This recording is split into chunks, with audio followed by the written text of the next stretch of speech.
So, yeah, that happened last night randomly. We'll talk about it.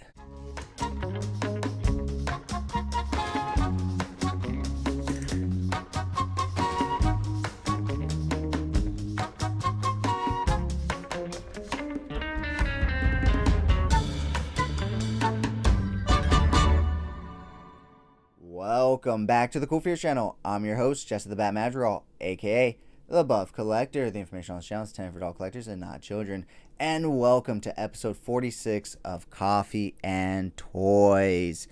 Guys, not only are we 4 episodes away from the giveaway here on episode 50 of Coffee and Toys, but Wednesday was the 2-year anniversary of the CoolFigurez channel. Yes, guys, 2 years of this channel. So this is somewhat of a celebration episode also for the CoolFigurez channel. So before we even get started, I want to thank each and every single one of you that not only hits that subscribe button, but that watches my videos. But if you watch my videos and don't subscribe, please, I would highly recommend you doing that, because we are really close to 1,000 subscribers as well, and I would really like to hit that goal by the end of this month, which is technically in like 4 days by the posting of this video. So we have about, I think, 40 or more subs to go. So it's a bit of a push, but I think you guys can do it. So I would really appreciate that. But thank you to each and every single one of you that check out my videos, that hit that subscribe button, that hit that like button, that leave a comment. It really means the world to me, and I really do appreciate it, because like I always say, whenever I hit a milestone, you know, if it wasn't for you guys, I would just be a grown man talking to myself about toys. And you know, when I first started this journey into YouTube, I had no idea that anybody would be interested in me or what I had to say about toys. And you know, the fact that I have 65 of you that are interested enough to subscribe to me means the world to me. You know, I still remember back when I had 12 subscribers and I was like, wow, 12 people want to hear me talk about toys. That was amazing, you know? So to think that it's grown and expanded, and all the great connections and, you know, people I've met through this community is just phenomenal. You know, all the great guests I've had on Coffee and Toys Live just this year alone, you know, phenomenal people. I'm super excited for the future, which we will definitely talk about coming up in this episode. But yeah, guys, I just wanted to say thank you so much for an amazing 2 years of support before we get into this week's Coffee and Toys. But yeah, like I said, we are definitely going to talk about this week's Coffee and Toys Live, future guests for Coffee and Toys Live. We're also going to talk about a few other things about the channel, my toy haul, and of course, this week's toy news, which we have plenty to talk about since it's the leftover of Comic-Con, of whatever I didn't get to touch upon last week because I was filming on Friday, and you know, all these other reveals were made on you know, Saturday and Sunday. If you're new, then welcome. This channel is all about cool action figures, analyzing them, hunting them, taking pics of them, and of course playing with them. If that's your sort of thing, why don't you go ahead and hit that subscribe button, and while you're at it, why don't you go ahead and hit that bell notification icon so you stay notified when I do upload new content. If you do enjoy this video or any other videos that I put out, please remember to give them a thumbs up. It really helps the channel grow. Why don't we go ahead and talk about this week's Coffee and Toys Live. So this week's Coffee and Toys Live guest was the one and only, the sexy, the beautiful Nayla Solo. We had a phenomenal conversation all about her collection, her absolute love of Star Wars, her love of Legos and Loungefly wear, and of course, her love of cosplaying and making it a little spicy, of course. So much like the opening card title to this episode, I do want to warn that this week's episode of Coffee and Toys Live, which is at the end of this episode, is for mature audiences only, 18 and plus, graphic content warning, please be advised. This whole portion of the video will not be, it won't be until I say, you know, here's Coffee and Toys Live, that you have to be worried. So all of this part will be fine, but when we get to that part, just be aware. I'll put another graphic content warning before that, but I like to put a few just so people are aware. But we had a great conversation, guys, so if you happen to miss it, go ahead and stay tuned, and you definitely want to stay tuned.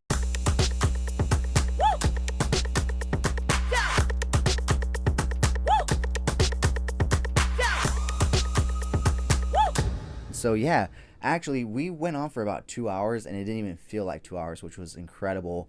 However, midway through about the hour mark, Instagram started counting us down on Instagram Live, and so we had to do a two-parter because, like I said, it started counting us down, and at an hour mark, it kind of just cut us off. I don't know if that's a new thing with Instagram or not, but it may be the fact that at least what I've noticed is that whenever I do a live show and it extends past about an hour and a half, when I go to download the live, it kind of cuts off around an hour and a half. The rest of it's like really corrupted and it just doesn't play.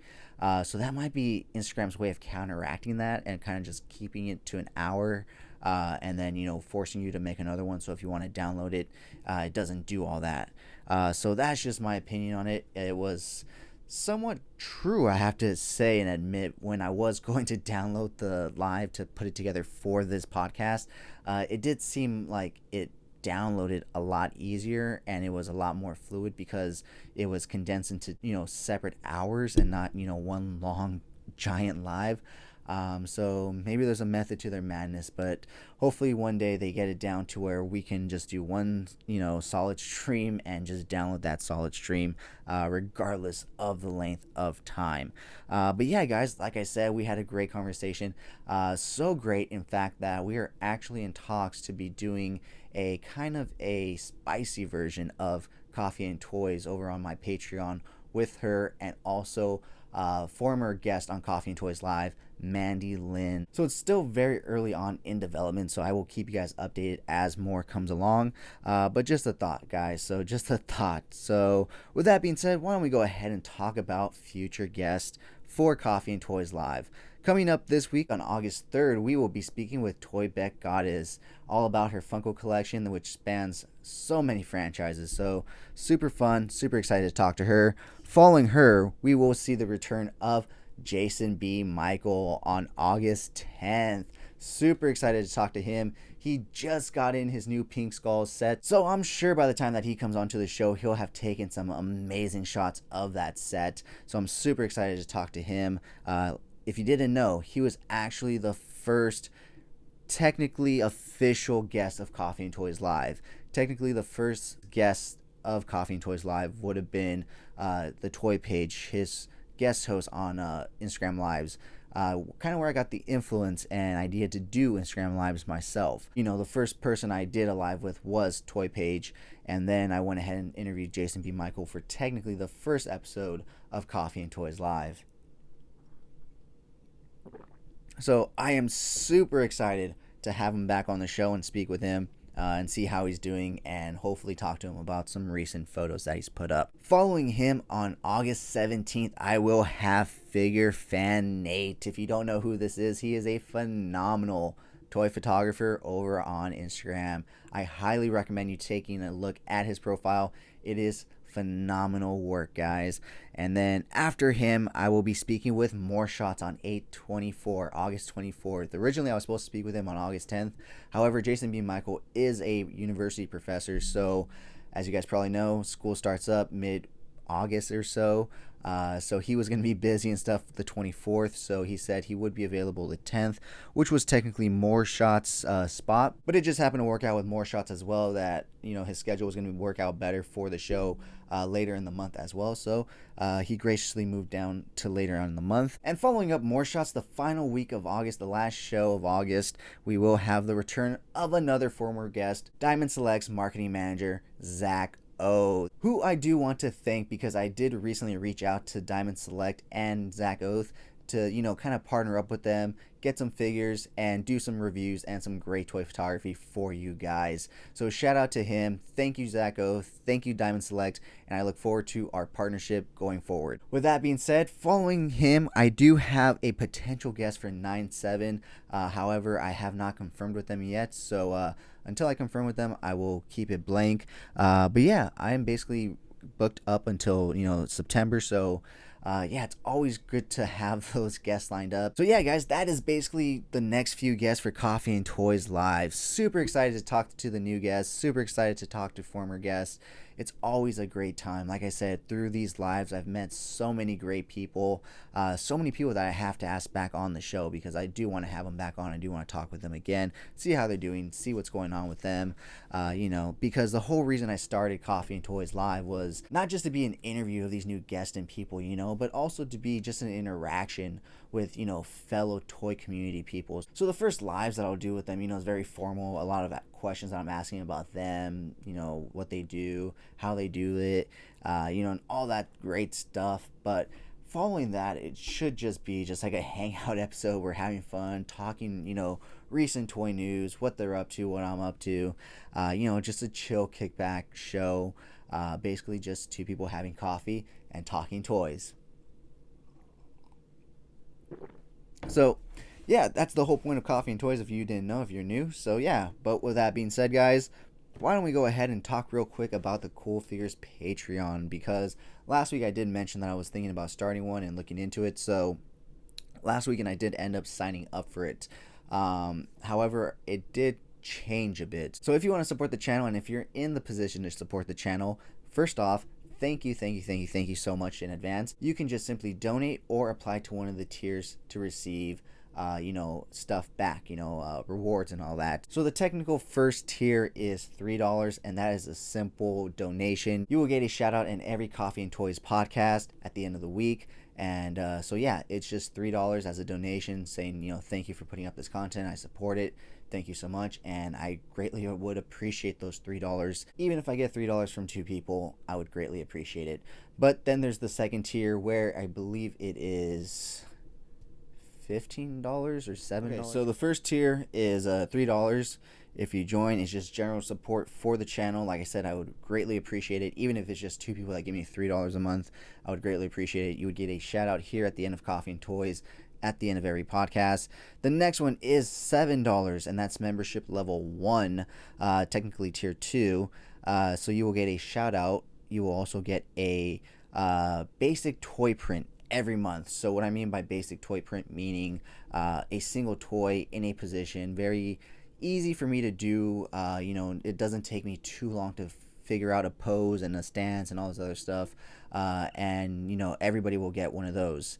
So level 2 of the membership, or tier 3, would be $15. So once again, you do also get a shout out. You will get that basic toy pick every month. You will also get a more action-packed toy photography photo and signed every month. So what I mean by that is it'll be like 2 or more figures. There'll be, more action in the poses and the shot and everything. I'll spend a little more time. You will also get a behind the scenes video sent to you for that shot, where I break it down and everything for you guys. So not only do you get the tangible print, but you will also get a behind the scenes video. And I'm even thinking that I will do a live stream when I do the photos for this. So if you guys have any questions, if you guys want to talk, you guys want to say anything, we're going to go ahead and do that. So following that is level 3 of the membership, and that is $25.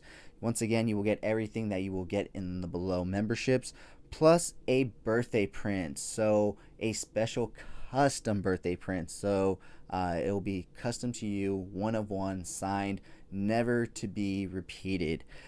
So yeah, once again, all the same stuff. Once again, you will also get a behind the scenes video with said print, and if you want, we will even do a live stream while I set up the photo and take it for you, so you can see how I set it up, what I'm doing, and if you want to make any adjustments. So membership level 4 is $30, or tier number 5, and you will get everything that I said for the other levels, as well as a low number toy print, which means it'll be like a 1 of 2 or a 1 of 3. I don't really expect too many people to give me $30 a month, so expect the number to be really, really low, especially compared to like the basic print or like the other one at $15, you know what I mean? And then if you want to be a super supporter of the channel, first off, thank you so much. I would really appreciate that. This tier is just considered a super supporter. It is $50 to join. You'll get everything plus a custom 1 of 1 toy print with a frame every month that you do sign up with this tier. So yeah, it'll be custom to you, 1 of 1. We'll, like I said, live stream, talk about it. I'll also give you a behind the scenes video for it. So like I said, even if you just throw me $3 every single month, that is more than enough for me to know that, you know, you enjoy the content enough to support it. That's more than enough to make me happy. So if you guys would, I would really appreciate you going down below, checking in the description the link to my Patreon and checking it out, reading more about it, going over the details again, and deciding if you would like to support. So with that being said, guys, why don't we go ahead and talk about this week's toy haul. First off, I do want to say I do have this week's unboxing, which is the Riddler from last week, so I do have that here handy. But this week's unboxing came relatively out of nowhere. So I have a really bad habit, as you guys probably know by now, of looking on OfferUp when I really shouldn't. And I'm actually a pretty decent negotiator when it comes to OfferUp, apparently, because yeah, this guy wanted like $120 for this guy, and I was like, dude, I'll give you $80. Okay, granted, that's without the Sentinel base also. And I was like, dude, I'll give you $80. And he was like, I can only do 95. And I was like, all right, I'm good, man. Thank you. I appreciate it. And he's like, you sure you don't want it? I was like, yeah, you know, I only wanted to try and get it if I can get it for a really good price. But honestly, I don't really need them, so I'm good. I'll pass. And he was like, 90, everything included. And I was like, okay, that's not bad. You know, $90 for everything. Although there seems to be some kind of confusion. I'll go ahead and throw up the text right here, and you guys can read it. I don't know where the confusion was on his part, but maybe you guys can help clarify it for me, because it seems to me like he goes from saying that he wants 95 for the figure alone, and when I tell him I'm good, like I don't want it, he says everything for 90. And then when I show up, he says everything's in there but the Sentinel base. But it seems like he kind of changed his mind, right? I mean, I understand the pricing difference. Like, trust me, I do, because this is $155 retail plus tax and shipping. But at the same time, when I read that, I was like, you know, I'll take it for 90 for everything, you know? But at the same time, like I said, $155 for this figure, and I was able to snag it for $90. So can't really be too mad about that. So yeah, not really a figure I was looking to pick up necessarily. Like I said, if I found a good deal on it, and 155 to 90 is a hell of a deal, and I'm sure it was way more, because 155 plus about, what would we say, about $15 in tax, at least here in California, plus the shipping, which is about another 15 or maybe 20. So you're at, like, say $35. So that's already $185, close to $200 for this set. And I was able to snag it for $90. And, you know, this is actually the first tin that Mezco's done in a while, if I'm not mistaken. Or maybe it might have actually been the Conan tin was the last one. I just didn't get that one. But yeah, I honestly love when Mezco does these tins. They're so awesome. You know, I just wish they would do more, but obviously it would probably drive the price up more, which is pretty evident in this figure, because, you know, for what you get in that Sentinel base, for, you know, I think $90 is a great price for this box set right here. Honestly, minus the Sentinel base. I mean, if they wanted to throw in the Sentinel base, I would say, you know, maybe 110, but for me, $90 is perfect for everything that comes with this figure itself, minus the Sentinel base plus the tin. I couldn't be happier. So yeah, guys, this is the brand new Mezco Wolverine. I cannot believe I picked him up, because like I said, I literally had no intentions of picking him up whatsoever, but me and my bad habits and good negotiations. So yeah, a small toy haul this week, but still a cool one nonetheless. I mean, it's still a Wolverine. I mean, out of all the Marvel characters, Wolverine is definitely up there in my top 5. You got Spidey, you got Daredevil, you got Wolverine, you got Cyclops. Who else? Who else would I put there? Who else? Let me see. I said Daredevil, right? Yeah, okay. Daredevil, Wolverine, Cyclops, Spidey. Yeah, see, I'm not too much of a Marvel fan, I'll be honest. Like, I like Marvel a bit, but I'm not, like, too heavily into Marvel, which I guess I should talk a bit about, you know, the Comic-Con reveals about Marvel and stuff, which I'll be 100% honest, guys. I have absolutely zero interest in. I have so much Marvel fatigue to begin with, and well, that's actually second off. The fatigue is second off. The first part is I don't give a fuck about these characters like I did with the ones in phase 1, 2, and 3 and 4, with Thor, Hulk, Spidey, Captain America, Iron Man. I'll be honest, guys, I didn't really even give a fuck about Iron Man. Like, don't get me wrong, Robert Downey Jr. did an amazing job as Iron Man, and he made it a captivating character, which was great and all, but I was still just never a real Iron Man fan, I just didn't like the dichotomy between him and Batman, and how people were always like, "Oh, he's kind of like Batman." It's like, no, he's not, because Batman learned a lot of stuff, fighting, detective work, built up his physique and everything, whereas Tony Stark had a God-given ability, his IQ. And don't get me wrong, obviously Batman has a high IQ as well. However, they use him in different ways. Batman truly utilized his high IQ to its potential by, like I said, not only honing in his mental skills, his intellectual skills, but also his physical skills. But Tony Stark was a drunken idiot that couldn't even lift a fucking 25-pound weight. So without his suit, strip him of his suit and he is nothing. Strip Batman of all his gadgets of his suit, and literally he is still a badass motherfucker that will fuck you up, because he knows how to fight in so many different fucking styles. He has the strength that he has with the suit. The suit is just the suit. So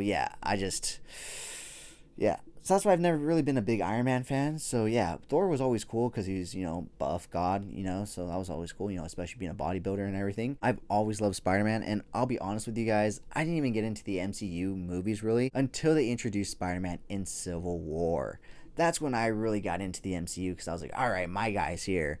And also when they started, showing off the Daredevil series, but that was honestly after, Spidey got introduced and stuff. So yeah, once they started introducing my characters, I was interested, and now we have to wait a few more years for the X-Men, obviously, which I do really enjoy. I do enjoy most of the X-Men, actually, but Wolverine and Cyclops being my absolute favorite. But yeah, that's why I'm not too excited about the upcoming shows. Maybe Echo, because Daredevil might make an appearance. Obviously, I'm excited for Born Again Daredevil, that series, because, like I said, that's my guy. But all the other stuff, I'm excited for She-Hulk. I just really, really, really hope they really fix that CGI, because yikes. But that looks like a good show.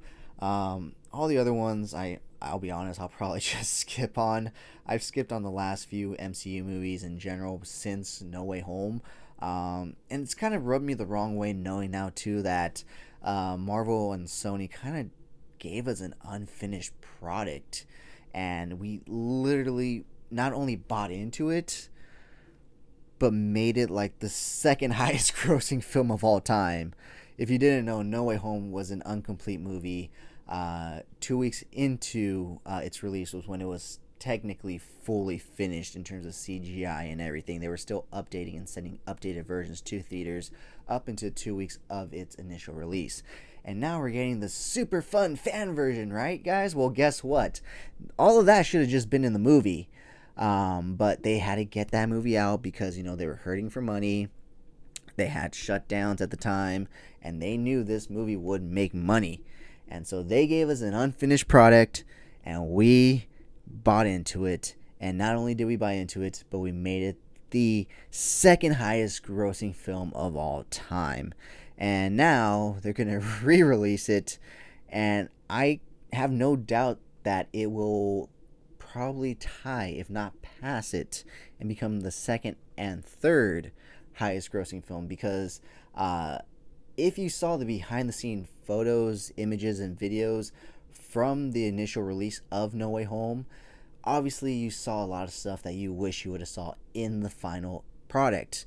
And well, we're getting that. So we're gonna get that rematch between Tobey and Willem Dafoe's Goblin, and just that in itself is making me gonna go to the movies to see it. fuck you, Disney, fuck you, Marvel. But yeah, that scene alone, just that battle alone, is enough to drive my stupid fucking dumbass back to the theaters to see that movie. But yeah, so I am pretty much done with Marvel unless another Spider-Man movie comes out, until Daredevil comes out. Other than that, yeah, I'm pretty much over superhero movies until the next Batman comes out. It's gonna be really hard to determine if I want to even see The Flash, or just wait the 45 days and let it, go onto HBO Max and watch it from home. Also, I'll be skipping Aquaman. I've never been a fan of Jason Momoa, of Aquaman. I don't know. I've never liked Aquaman. It's kind of like, in Family Guy when they make fun of Aquaman. That's how I've always thought about him. And you just can't make him cool because you shoved, a supposed Arnold Schwarzenegger nowadays look-alike, or he's supposed to be Arnold Schwarzenegger nowadays because he's all big and buff. You know what I mean? But it's just, I don't know. I think it's the fact that he tries to be so funny in real life, and I'm like, dude, I just don't give a fuck. I don't know. I don't know. Something about Jason Momoa rubs me the wrong way. So I'm just not an Aquaman fan, so I will not be watching that. So yeah, next Spider-Man movie, next Superman movie, next Batman movie, I'm definitely there. But everything else, count me out. But that's just my own personal thing. I'm pretty burned down on all this stuff. I just want Hollywood to make some new original stuff. That's really all I want. So yeah, guys, with that being said, why don't we go ahead and talk about some franchises and licenses that aren't really new and original, but just rehashes of what we love and know already. Man, you have to see the irony in that, right? Starting off, of course, with my favorite toy company ever, Mezco Toys. So last week they did announce and show off their newest addition to their animated or classic Spider-Man line. So we have Spider-Man, we have Green Goblin, and with the announcement and tease and show off of Spider-Man, well, I think it was with the solicitations of orders for Spider-Man, we did get a teased image for a Mezco Toys 1/12 Collective Doc Ock. And last weekend they showed it off. So now we have Spidey, Goblin, and Doc Ock. They did also show off a brand new version of Conan, King Conan. This guy looks mean.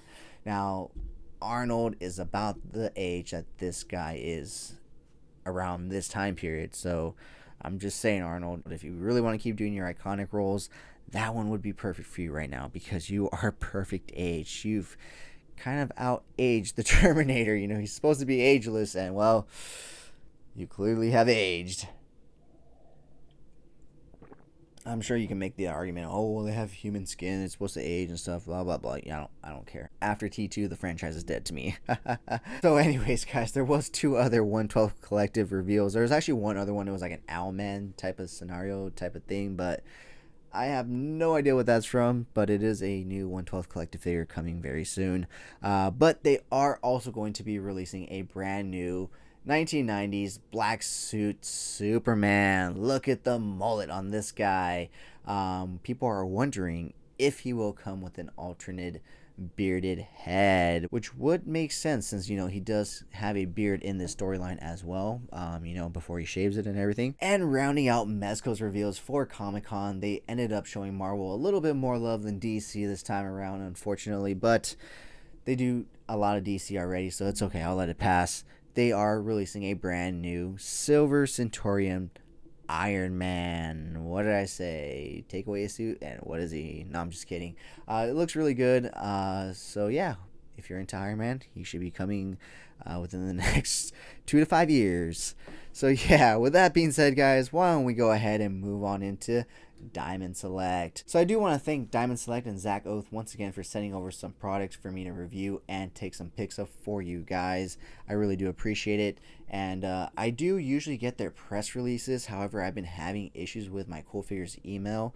The issue being that I uploaded all my pics to Google Photos and it took up all the space, and so in order for me to get my email back, I have to delete images from Google Photos to clear up space. So I recently got a USB drive that connects to my phone that I'm going to be able to transfer the photos into.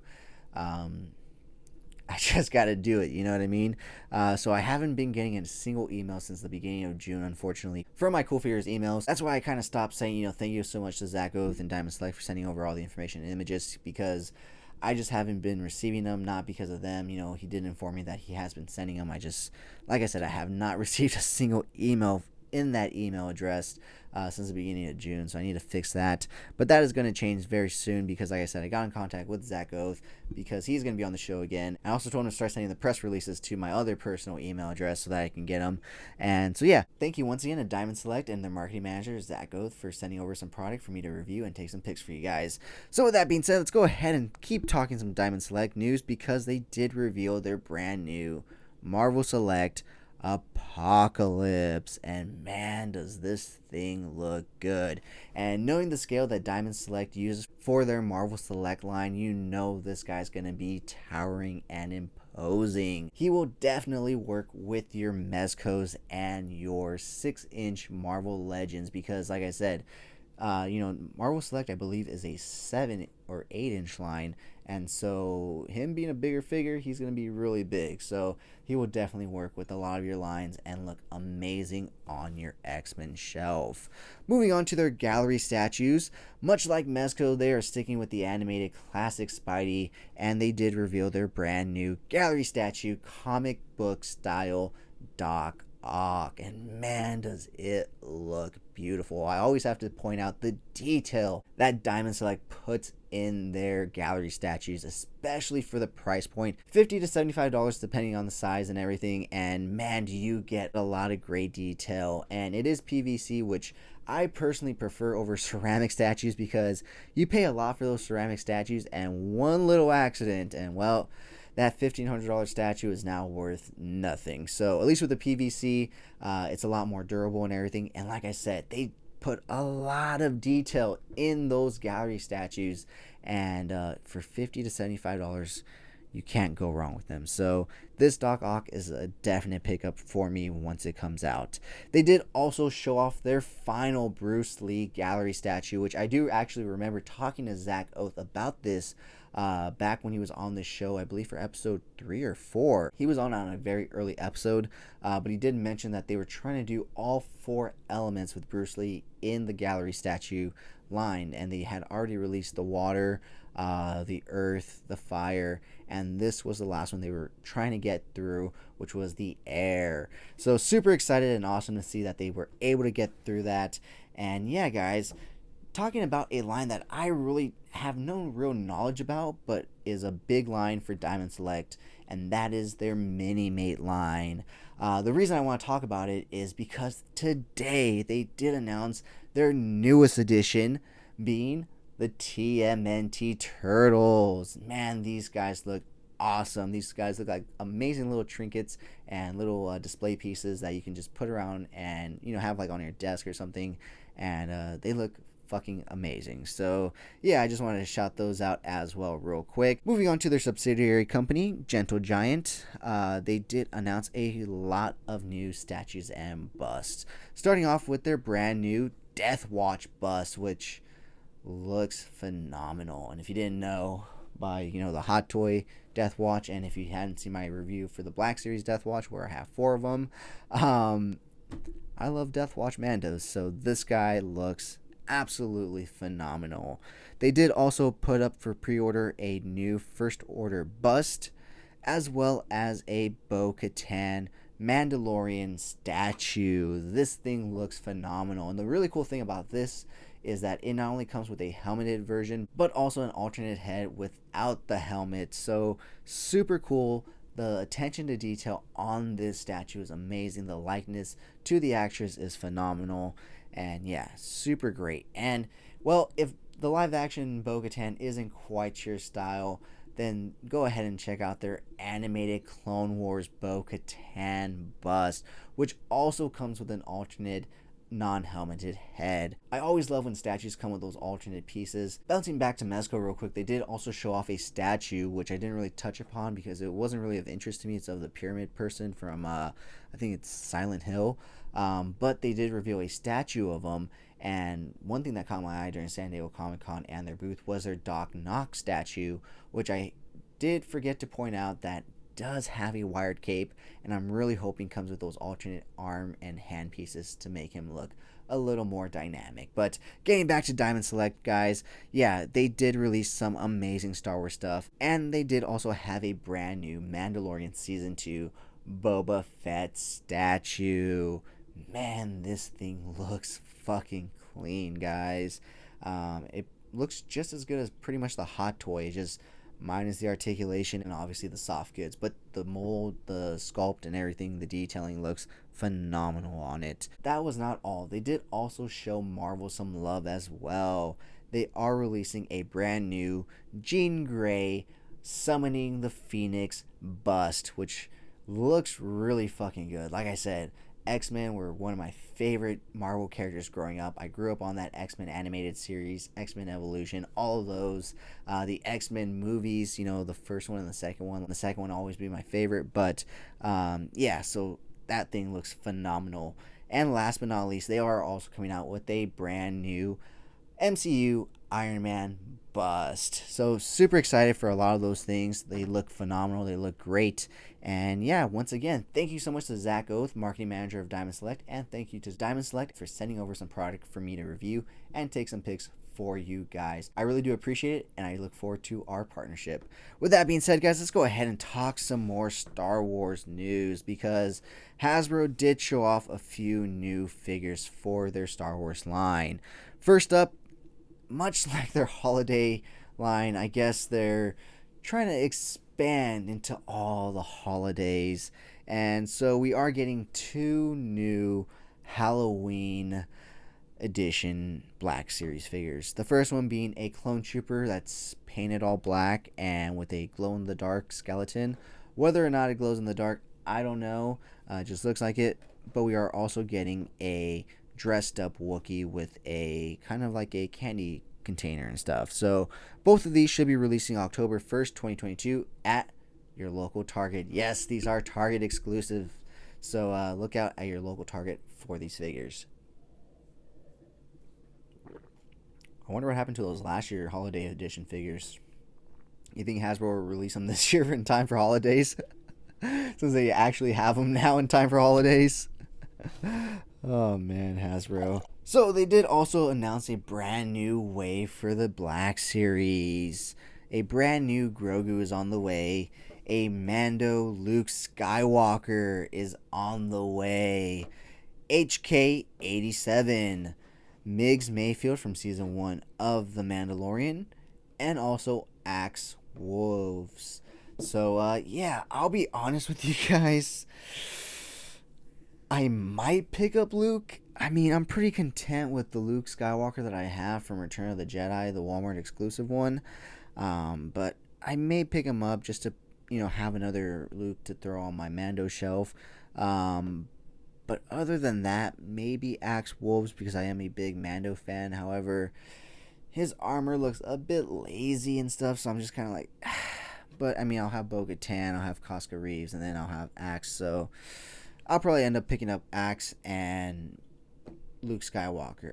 Other than that, I am passing on the rest and losing absolutely no sleep from it. They did announce 2 new Gaming Greats figures, which are of course exclusive to GameStop, and they are the B1 Battle Droid and the KX Security Guard Droid from the brand new Jedi Survivor video game. So, as always with every wave of new Mando figures, they have to really get their fucking money from them. And so we get them every which way. And of course, we're getting a wave 3 of the credit collection. Included in this wave this time is the Dark Trooper, which is technically a deluxe figure on the regular line. So I wonder if this is also going to charge us the deluxe price, which it probably will, because they kind of did that with the heavy duty Mando in the original credit collection line, with it being slightly more expensive than the other figures in that line. We are also getting a Tuscan Raider. Of course, we have to get a Mando, a Bo-Katan, and a Ahsoka Tano, and a Boba Fett. So yeah, guys, these are all, of course, the same exact figures that we've gotten already, just with a repaint. So that wraps it up for Star Wars news. Moving on to some McFarlane news. Not too much, but just a little bit. They did announce during Comic-Con that they will be releasing some new Avatar toys. Does anybody fucking care?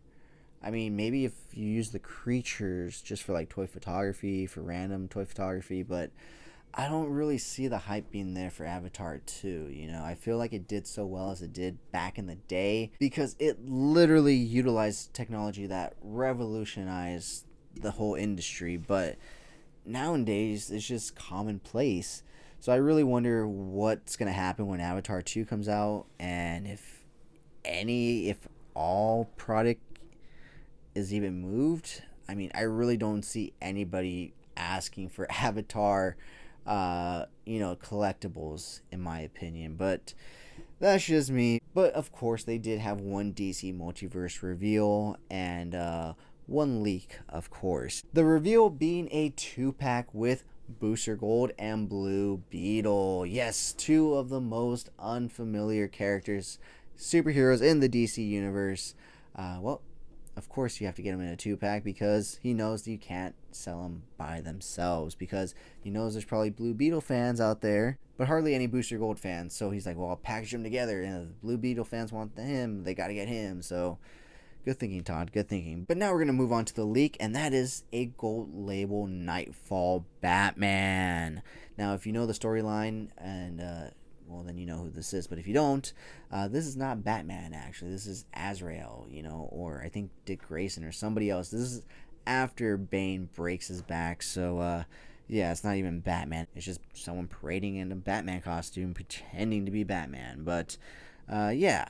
Moving on to some NECA news. Did you miss out on some NECA exclusives, some NECA toys, some Target exclusives? Of course you did, because it was a bitch and a half to hunt for these things for a long time. Well, Costumes.com has got you covered, because if you didn't know, they have a bunch of old NECA figures up now for order, including some of the older TMNT 2-packs and exclusives like the Mutagen Tour set, I believe the Channel 6 news set. There's some packs up there. Oh, the Turtles in Disguise set is up as well as some older Alien figures. So check out Costumes.com, apparently. But yeah, other than that, no other real reveals. They had a lot of reveals during Comic-Con. However, via Toy Shiz, he did take some amazing photography of the NECA cartoon display, and he happened to turn his flash on and found a little hidden gem. He found this guy hiding in the street scene diorama right behind Mona Lisa, and well, can you tell me who this is? Because I have no idea, no clue who he is. But yeah, that's pretty much it for NECA news. So moving on to Mattel. We don't really talk too much Mattel news. The only reason I wanted to talk about this, once again via Toy Shiz, they do have a new Hammond Collection for their Jurassic Park line. And if you didn't know, it's a 3.7 inch line, and it comes with some alternate arms, yes, arms, not hands, but arms, accessories and whatnot. Well, they are finally going to be introducing Edley Sadler to the line. What exactly is her alternate arms? Well, they're her poop arms. Yeah. I mean, it was funny with the lawyer on the toilet, but we didn't need this, Mattel. We don't need a figure with alternate poop arms. But Mattel knows so well, because that line is doing so well at retail. All the Jurassic Park line is doing phenomenal at retail. Not that it's all on clearance, guys. Every single bit of it's on clearance. But yeah, so pick up your poopy Ellie Sadler arm figures soon from the Hammond Collection, if you really fucking want. But moving on to G.I. Joe, guys, because they had a lot of stuff to show off. They did show off some very early looks at some new figures, but we're not going to talk about that until they actually give us some real looks at them. But we will take a look at their brand new Serpentor figure. This guy looks mean. This guy looks big and looks great. So, yeah, I'm not in this line, but I am an admirer from afar, and this guy does look phenomenal, and he does come with his, his vehicle that he rides around in during the show. So great job, Hasbro, on that one. See, it's baffling how amazing Hasbro does in certain lines and stuff. And don't give me this, oh well, Hasbro owns GI Joe, so they should do better. They don't own Marvel, and they do pretty damn well in there. But Star Wars, Star Wars, they're just fucking idiots. So anyways, guys, moving on to the loyal subjects. Another former guest here on Coffee and Toys. They did show off 4 new turtles, part of their best action line, and that is Street Turtles. Now there is something unique to these 4 turtles as well. Now normally there is 1 chase per wave for a normal action figure line and stuff like that. However, they decided to include 3 chases per figure. So as you can see on the back of the packaging here, you have 2 other, I guess, alternate variant figures that are both 1 in 4 chances. But then you can also pull a prototype, which is 1 out of 100 figures. My guessing that the prototype is essentially going to be like the McFarlane Platinum version of those figures, where they come unpainted and it's just the gray sculpt and everything. So I don't get the hype behind those. I mean, I guess if you're a really good painter and customizer, like especially that Swamp Thing, you would have wanted that platinum version to be plain so you can paint it up all nice and great. But me, that's why I buy things, because I can't do that stuff. So I need my stuff made, painted, and ready to go. But yeah, guys, look out for those. Those should be hitting stores sometime soon, most likely Walmart's. So look out for those. Talking about a company that I don't really talk about too much unless they really release something that I'm interested in. And well, they've released 2 things that have made me pretty damn interested. Not that I'm going to pick them up, but their brand new Venom figure. Man, does this guy look amazing. The detail, the paint, the size, and the articulation, most importantly. It looks like for his size, he has some great articulation. So he should be a great figure. And also a brand new Tobey Maguire Spider-Man. Yeah, see, every time I see a phenomenal toy pick with Spider-Man, it's always a Mayfix or an SH Figure Arts. But unfortunately, I feel like to take a great Spider-Man pick, you have to really know Photoshop. And unfortunately, I have no Photoshop experience or skills whatsoever. And it just takes a lot of time. It's very time consuming. And so with me, I really like the fact that with practical effects, there's not too much to do in terms of editing for that. You just have to, edit the image itself, but it's not like you have to erase, you have to do this, that, layer, do that, blah, blah, blah, blah. Which, don't get me wrong, no shade to anybody that does that. In fact, all the respect to you, because that is fucking phenomenal that you can do that you have the time to do that. I just personally have no photoshopping skills, so that's just me personally. So I will not be picking up this Spider-Man, but we will be talking about a Spider-Man later on that I will be picking up. So sticking with Spider-Man and Marvel Legends, let's go ahead and talk some Marvel Legends news. So I cannot remember if we touched upon this last week, but they are releasing a brand new animated series, Spider-Man. So yes, we will have another shot at getting our friendly neighborhood Webhead once again in his animated 90s form. But along with him, you will also have the chance to pick up the animated series Scorpion.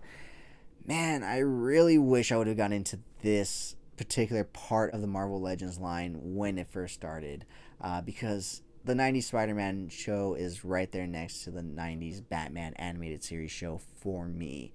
I grew up watching both, and so yeah, it's too late to get into it now. Some of those figures are just too damn expensive. But yeah, Marvel Legends did have a lot of reveals at Comic-Con, so I will talk about a few, but a lot of them I am going to run through very quickly, because it seems like we're getting to that point with Marvel Legends, much like we are with the movies, where they're really having to dive deep and give us some figures and characters that we really don't know unless you are a complete and utter die-hard Marvel fan. And to go along with that, I feel like the only people that are going to be collecting these figures are if you are a die-hard Marvel fan or a die-hard collector of Marvel Legends and you've collected every wave and you just need every wave to be a completionist at this point because you've come this far. But whatever it may be, I feel like we're getting to that point. But we'll talk about it when we get there. The first thing I do want to talk about is the brand new Wakanda Forever wave. This is obviously not what I was referring to being a new movie, but yeah, in this wave you will get all the characters from the new movie, as well as a comic book White Panther and a comic book Black Panther, and of course the brand new first ever appearance of Namor with a new modern twist to him. As a Latino myself, it's nice to see some representation, but I'm still not gonna go see this movie. I'm sorry, it's just not gonna happen. I'm done with anything Marvel until the next Spider-Man movie, like I said, which will probably be No Way Home. But it is what it is. But that is not all. They did also announce and reveal a brand new X-Men Beast figure with a soft goods lab coat, which I'm sure a lot of you have been waiting for. So they did also show off their brand new She-Hulk figure from the She-Hulk Disney Plus series. It's looking to be a larger size figure, obviously, since she is a larger character. Next up, they did decide to pair up their brand new Loki figure from the Loki series with a brand new Marvel Legends prop replica Tesseract cube. So if you want the Marvel Legend, you're going to have to buy the Tesseract cube. Now, I feel like Hasbro is doing this because these larger prop items don't really do too well alone. So I feel like in tying in this figure, the people that are going to want it are going to have to pay for the figure and the Tesseract. And, well, they got you. So anyways, why don't we go ahead and talk about Spider-Man and his super friends, because Hasbro is releasing a 3-pack of Spider-Man and his 2 other friends from the classic Spider-Man and his super friends cartoon series from back in the day. Let's see what is next. They did announce a whole list of new figures, which I have absolutely no idea who they are, so I'm going to give them my own personal name and you can roast me down in the comments below. Starting off with blue variant Venom. Now this guy does look nice. He does look beefy, bulky, and I can appreciate a large hunk of plastic like him. Followed by B-listed Ghost Rider. I don't know who this guy is, but it literally looks like they were like, let's just mix Ghost Rider with Superman and here we go. So yeah, we'll be hitting him. Next up, we do also have Borman. I don't know. I don't know. Once again, Marvel Legends. The whole team is really like grasping for straws and characters, I should say. But we are also getting a Bugman, I want to guess. But they are also giving us some Disney Plus figures, such as Howard the Duck with the Ant-Man head from the What If wave. We are also getting a Kang from Loki, as well as an old Loki from Loki, and a pink Shriek. That is not supposed to be a part of the Disney Plus wave, but it is a part of the new figures that they did show off. So that is it in terms of Marvel Legends news, and we are going to flip it back to the front because we are going to talk a bit of hot toy news. As you can see, I've gone into it, so anytime they release something that I am interested in, we're not going to go over everything hot toys, just the stuff that I am interested, because they did release a new what was it, an Iron Man and something else, and I was just like, yeah, I don't want to talk about that. But I did want to point this out. It wasn't a new release or reveal or anything, but I was on the Sideshow Collectible website and I happened to come across this, because we'll actually talk about why I was on there for this in a sec. But I came across this life-size Darth Vader for $8,000. And the thing that really caught my eye was the fact that it was waitlisted. So that just means one of two things. Either one, they made a very, very, very limited amount, like say 2 to 5, and they sold those very quickly. Or they made a normal amount for a life-size statue replica, and just that many people bought a life-size Darth Vader for $8,000. So many so that there's a fucking wait list. Anyways, I would love to have that Darth Vader, but for $8,000, fuck no. But the reason I found this Vader on Sideshow's website is because Hot Toys announced their brand new Kenobi series, Darth Vader. And yes, of course, he does come battle damaged. Yes, this is what everybody was waiting for. This is what everybody was hoping for. And Hot Toys delivered. However, be aware there are 3 separate versions of this figure, which actually does kind of work out. And I'll tell you why. Because if you get the standard version, it is actually just the battle damage head and box piece to Vader. So you just get a basic standard damaged Vader. Now, if you go the Sideshow exclusive route, you will get a holographic thing for him to hold with the Grand Inquisitor in it. And then there is the deluxe version, which comes with the undamaged Darth Vader helmet and the undamaged box for his, chest piece and everything. So when they announced this, I instantly said I need 2 of these because I need to display them, regularly, as just Vader, and then also as battle damaged Vader. And so that's why I said it kind of works out, because if you want the regular version of Vader, you're going to have to buy the deluxe, but you will not have to rebuy a deluxe or a figure for that same price point. If you just want the battle damage, you can just get the standard, which is, I think, about $40 to $50 cheaper. So yeah, it happens to work out that way. So yeah, guys, that pretty much wraps it up for this week's toy news and episode 46 of Coffee and Toys. Like I said, 2 years of the CoolFigurez channel, guys. Thank you once again to each and every single one of you that have checked out the channel, that have checked out the videos, that have hit that subscribe button, that have hit that thumbs up button, that have commented, that have followed me over on Instagram. I really do appreciate it, guys. And here's to more years of Coffee and Toys Live, toy reviews, toy photography, and the CoolFigurez channel in general. With that being said, guys, you know where to follow me over on Instagram at CoolFigurez. Also, my separate Instagram account for my more thought out, planned out, more edited pics called Epic Shots by CoolFigurez. If you like unboxings, go ahead and check me out over on TikTok at CoolFigurez. I will be no longer posting on that once I run out of all my drafts. I just kind of got bored with that app and I see no need for it. So it'll stay up and everything if you're interested, but I'm probably going to be stepping away from that app. But of course, as always, please subscribe to me here on YouTube. We are so close to 1,000 subscribers, guys. We are about 40 subscribers away. So I would really appreciate each and every single one of you that have not subscribed to go ahead and hit that subscribe button. And if you do also have the ability to support the channel, I would really appreciate you checking out my Patreon account. With that being said, guys, that wraps up this portion of episode 46 of Coffee and Toys. So I do want to preference this part real quick by saying I did finish recording, and then I realized that I didn't do this. So I had to come back and refilm this, or not refilm it, but film this and insert it here. That's why it's a little janky in terms of how it fits in, but it's time for this week's unboxing. So this week's unboxing is the McFarlane Toys 66 Retro Batman Boxing Riddler right here. So like I said last week when I did have this on the table for my toy haul, I had absolutely no intentions of picking this up until he did go on sale for $5.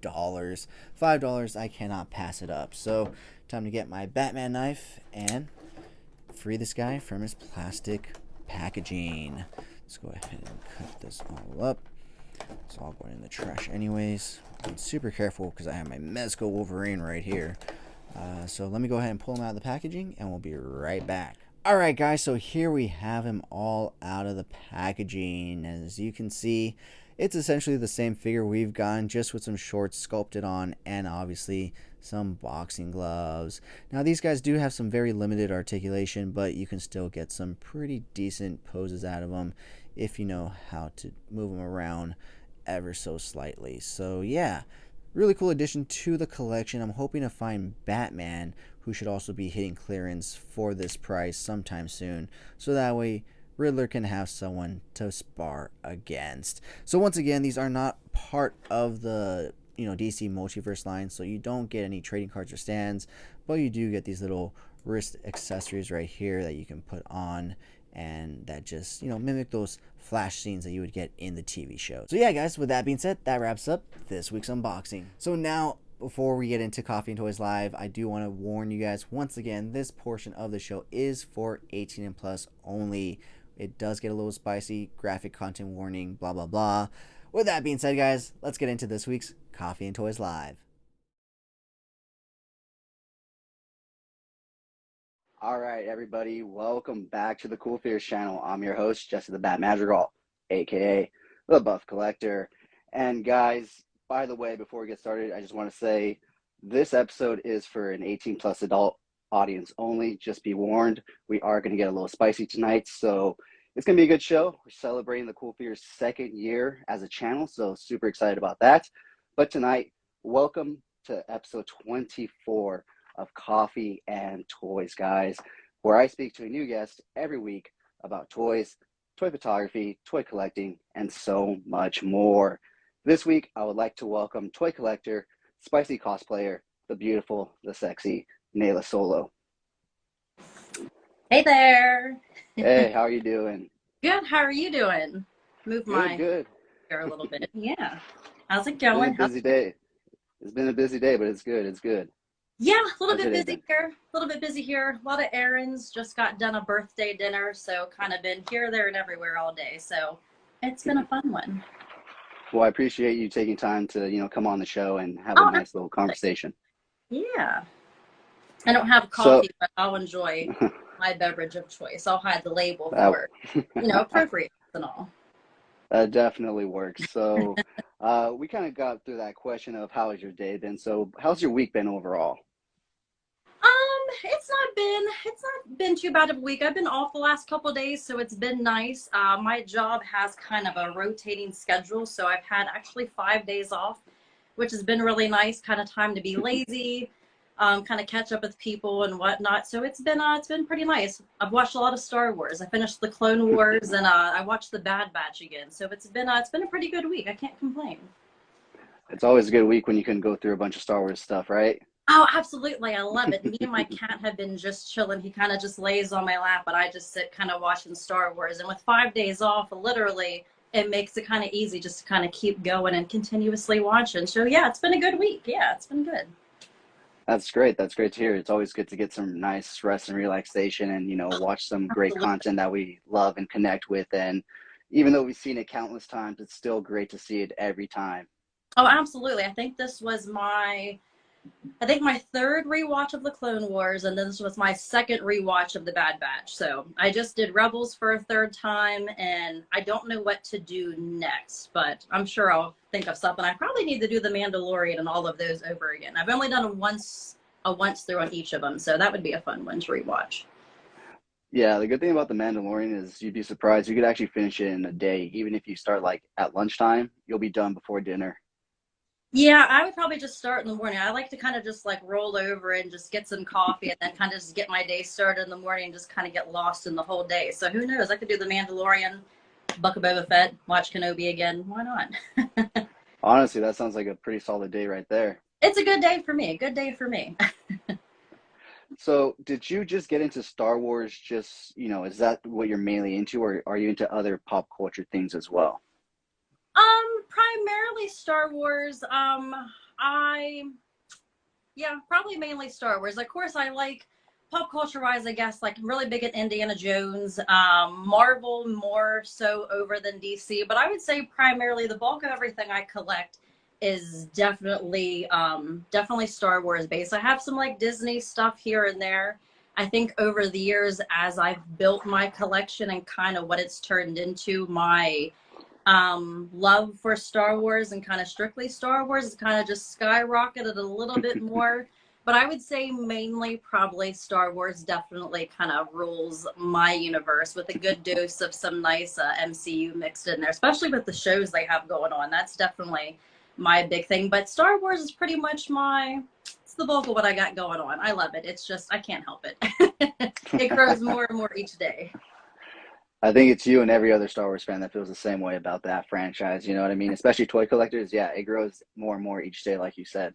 Well, and with there's so many different, I feel like so many different series and different things that are coming out. It's just able to kind of expand it more. And of course, just getting, I feel like each day you can be online and come across either a new line or something different that you didn't know existed. And then you just get sucked into that. And then it just kind of builds more and more. But yeah, I love it.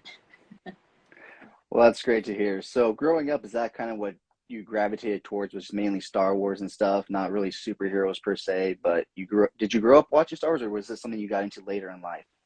So honestly, when I was younger, I'm trying to remember what age I was. I got into Star Wars a lot from my brother. We would do like trilogy weekends of watching movies and stuff like that. So a lot of Hmm. the movies I'm into and everything I got kind of came from him. And Star Wars was one.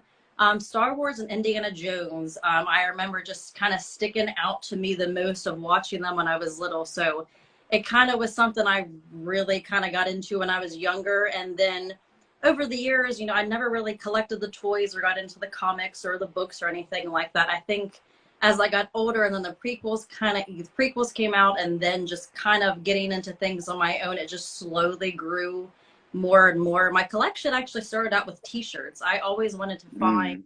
a cool new Star Wars t-shirt or something to have, and then it grew into like home decor, finding cool posters or plaques. And then I think the first thing I got was the where is it? The Titanium series, Black Series Millennium Falcon. I got that first. Oh, And then the second thing I found was actually the Ahsoka Tano 6-inch Black Series.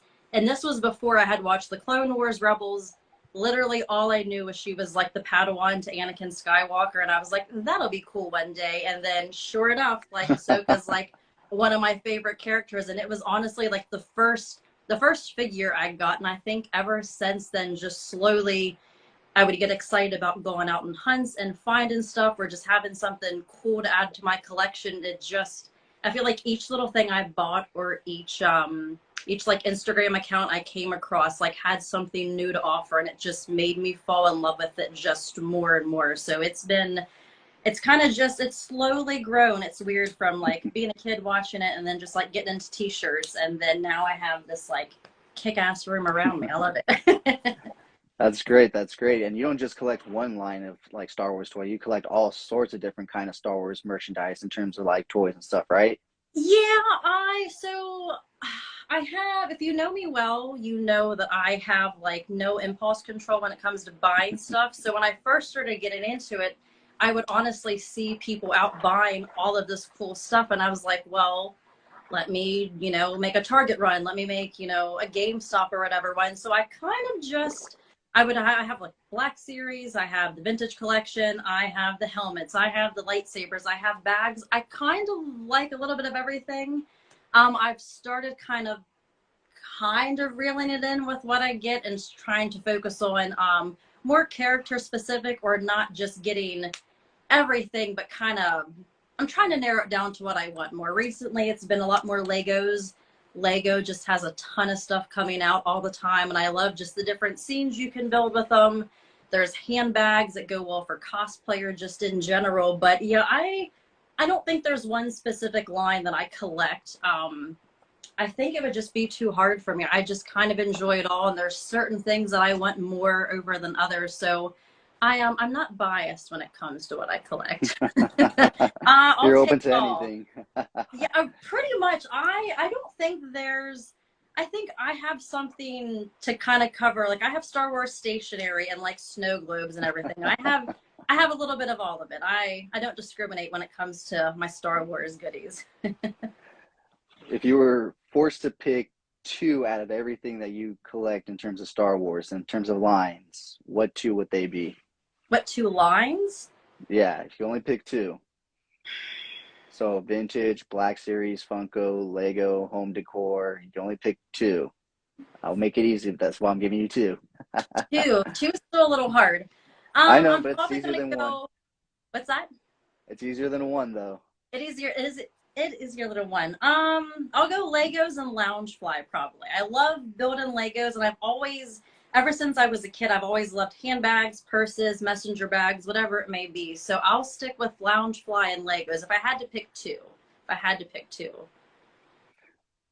That Damn. sounds like you're still kind of like contemplating that answer. I am, because I have this wall of lightsabers over here, and then that's really cool. And then I have like all these really cool, like I just have, when you sit back and look at it all, like I sit in here and hang out a lot. I really do. Like my cat even has a bed in here. He's sleeping next to me. Yeah, I'll go with Legos and Loungefly. Final answer. I'll go with those two. Final answer. Well, you made that decision pretty quick. You know, for me, I'd probably have to think about it a little harder, but you know, to each his Yeah. own. But I mean, my Legos, they're pretty cool. I mean, they're pretty sweet. So, and it covers a little bit of everything because I think I have like each like genre in here except for I don't have any Rogue One Legos. I think that's the only thing I'm missing now that I realized it. But I must cover all of it. Yeah, I think that's the Maybe great thing about that's my Lego. collection.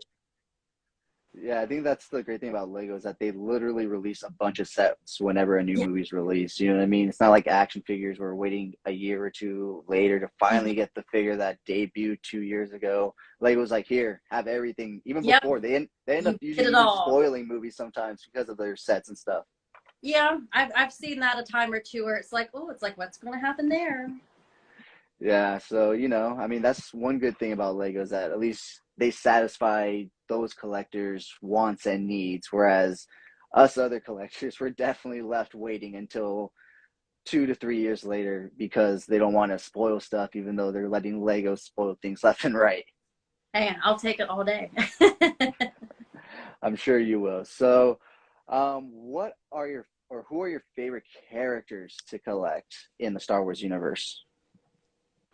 So oddly enough, Grogu has kind of taken over my collection inadvertently because he's just cute as shit.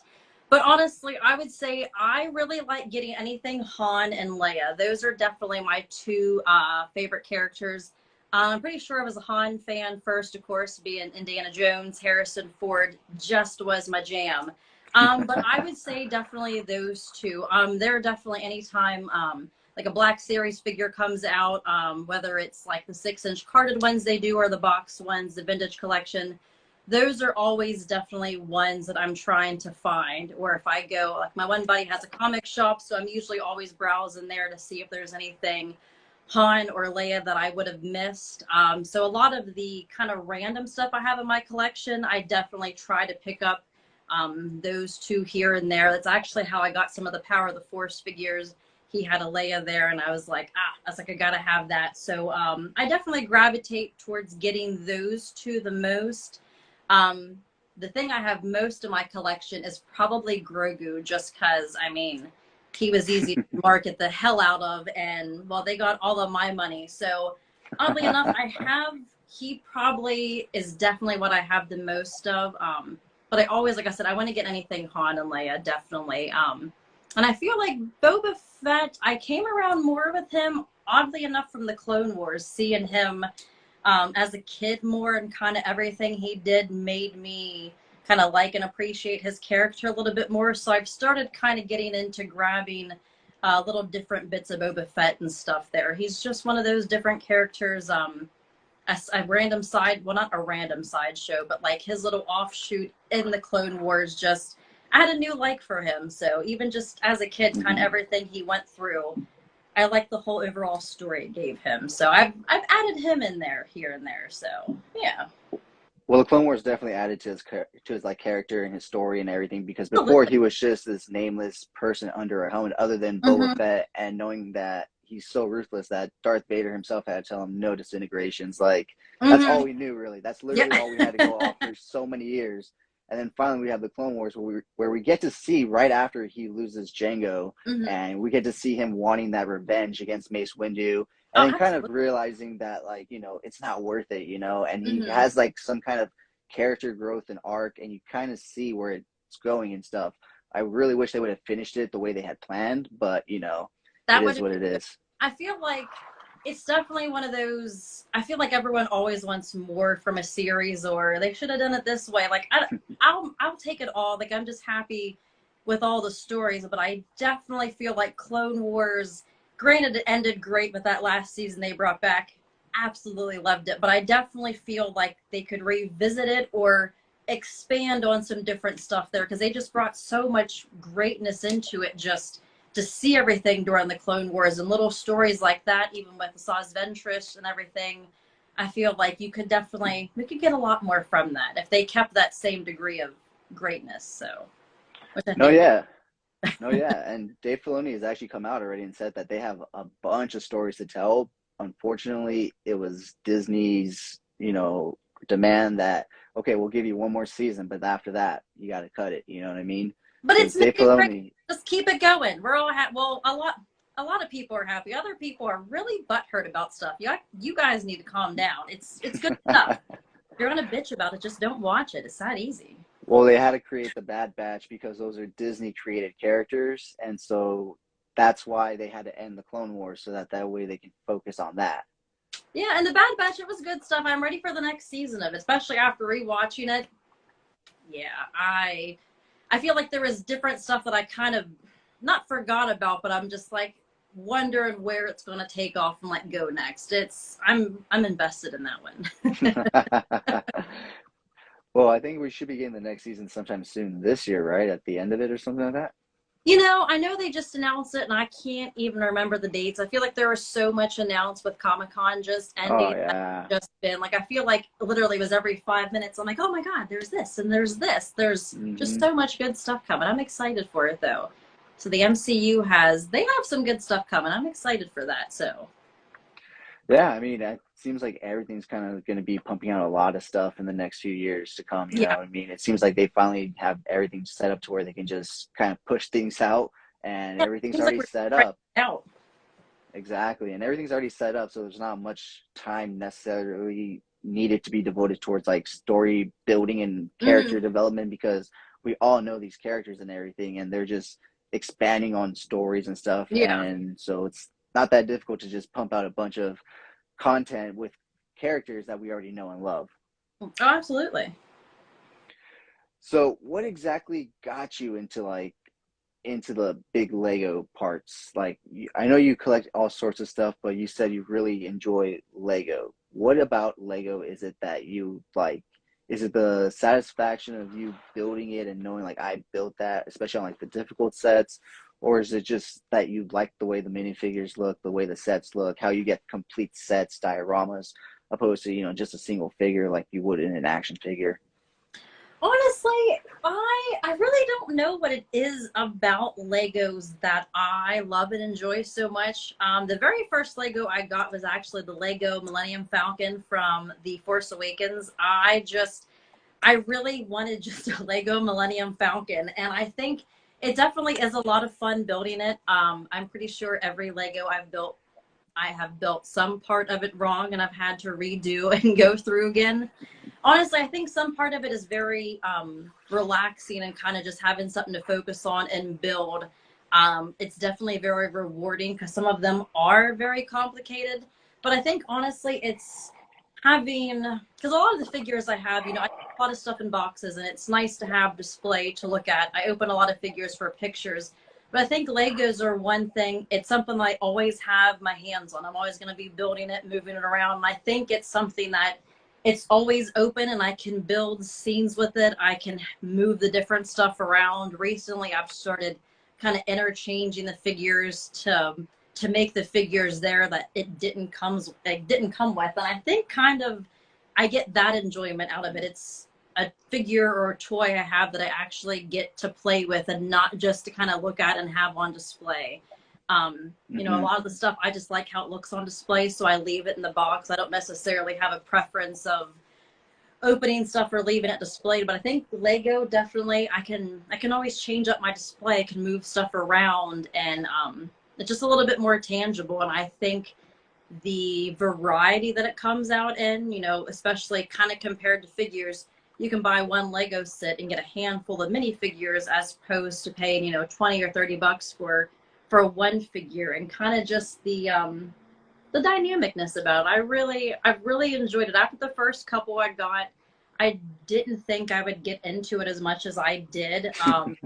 Yeah, That's usually how it goes. it kind of took off on me because like you see one cool thing and and then I don't know, especially like the little like micro series, I wrote those off for the longest time. Then I forget the first one I got and I was like, well, this is cool as shit. I was like, I have to have the rest of them. And then like the diorama series, like I like the completeness of them, and it's I think just the funness of building it, and like I said, having something to actually play with move around as opposed to, you know, making some cool display on your wall or having it. It's something I constantly get to play and kind of develop with. So it's I just fucking love them. And they're always coming out. I think there's a whole new line. I think August 1st there's a whole bunch of stuff coming out. So I just need to get building. I have the like the Lego Millennium Falcon, like that, like super huge, like collector's one. I have that sitting in my back room here, and I need to get that bad boy out. I want to find like a nice dedicated space to build it, because I know that's going to be like a several day build.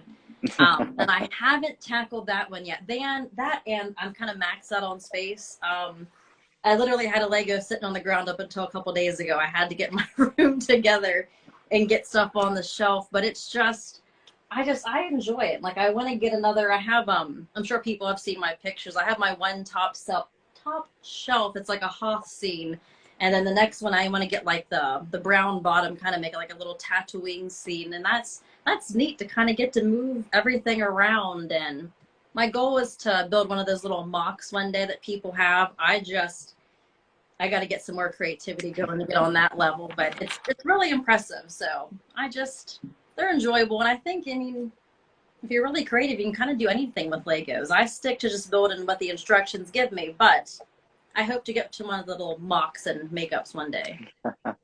No, yeah, that's definitely really cool. I mean, those people that can just, you know, start building stuff out of random Lego pieces and stuff, Right? like on what is it, like Brickmaster or something like that? Yes. Like, That was really a really impressive show. Yeah, and they did do a Star Wars scenes, and I remember that being really impressive as well. Yeah, I knew the one person, they did like a little like droid who kind of moved around. It was to be like the R2-D2 from Jabba's sail barge or whatever. Yeah. Like, and the mechanics people can do in it. Like, I have a hard enough time following some of these instructions, let alone just like building something on. I promise you, every single Lego I've built, I actually had one on display, and I thought someone was being like a dick commenting on my picture. And I literally didn't realize, like, I had just built it wrong. And I was like, damn it. So I had to get the book back out. And then I'm pretty sure I had to apologize to him. I thought it was just someone being, you know, just some jerk online. Nope, I just built it wrong and put a picture up. That was fun. Yeah, it happens. Well, I mean, at least you saw the error of your way and you realized that, well, maybe it's not his fault. Yeah, I did. It took me several looks, and I was like, it's like, there it is. There it is. Don't even know what, and it's weird. Anytime I build something wrong, it always evens out on both sides. It's wrong on both sides every single time. I don't know how I do it. I just do. It's a gift I have. It's a gift.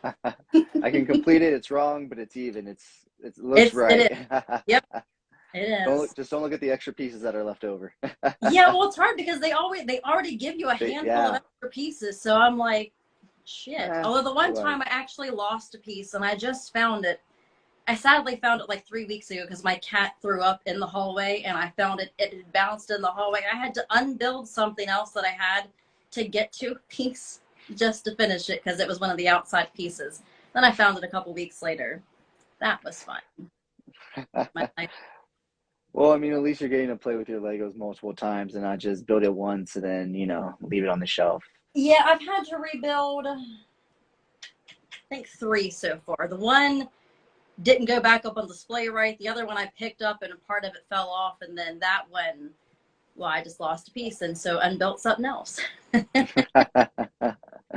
That's the thing about Legos is, like, one little piece is gone and missing, and next thing you know, you're having to rebuild the whole thing because it's like the one from the inside, and it's like, oh man. And it's never the one that they give you an extra piece of. It's always the one that there was exactly enough pieces for every single time. Every time. But now I have a whole drawer full of all the extra pieces. So yeah, so I'm good to go now.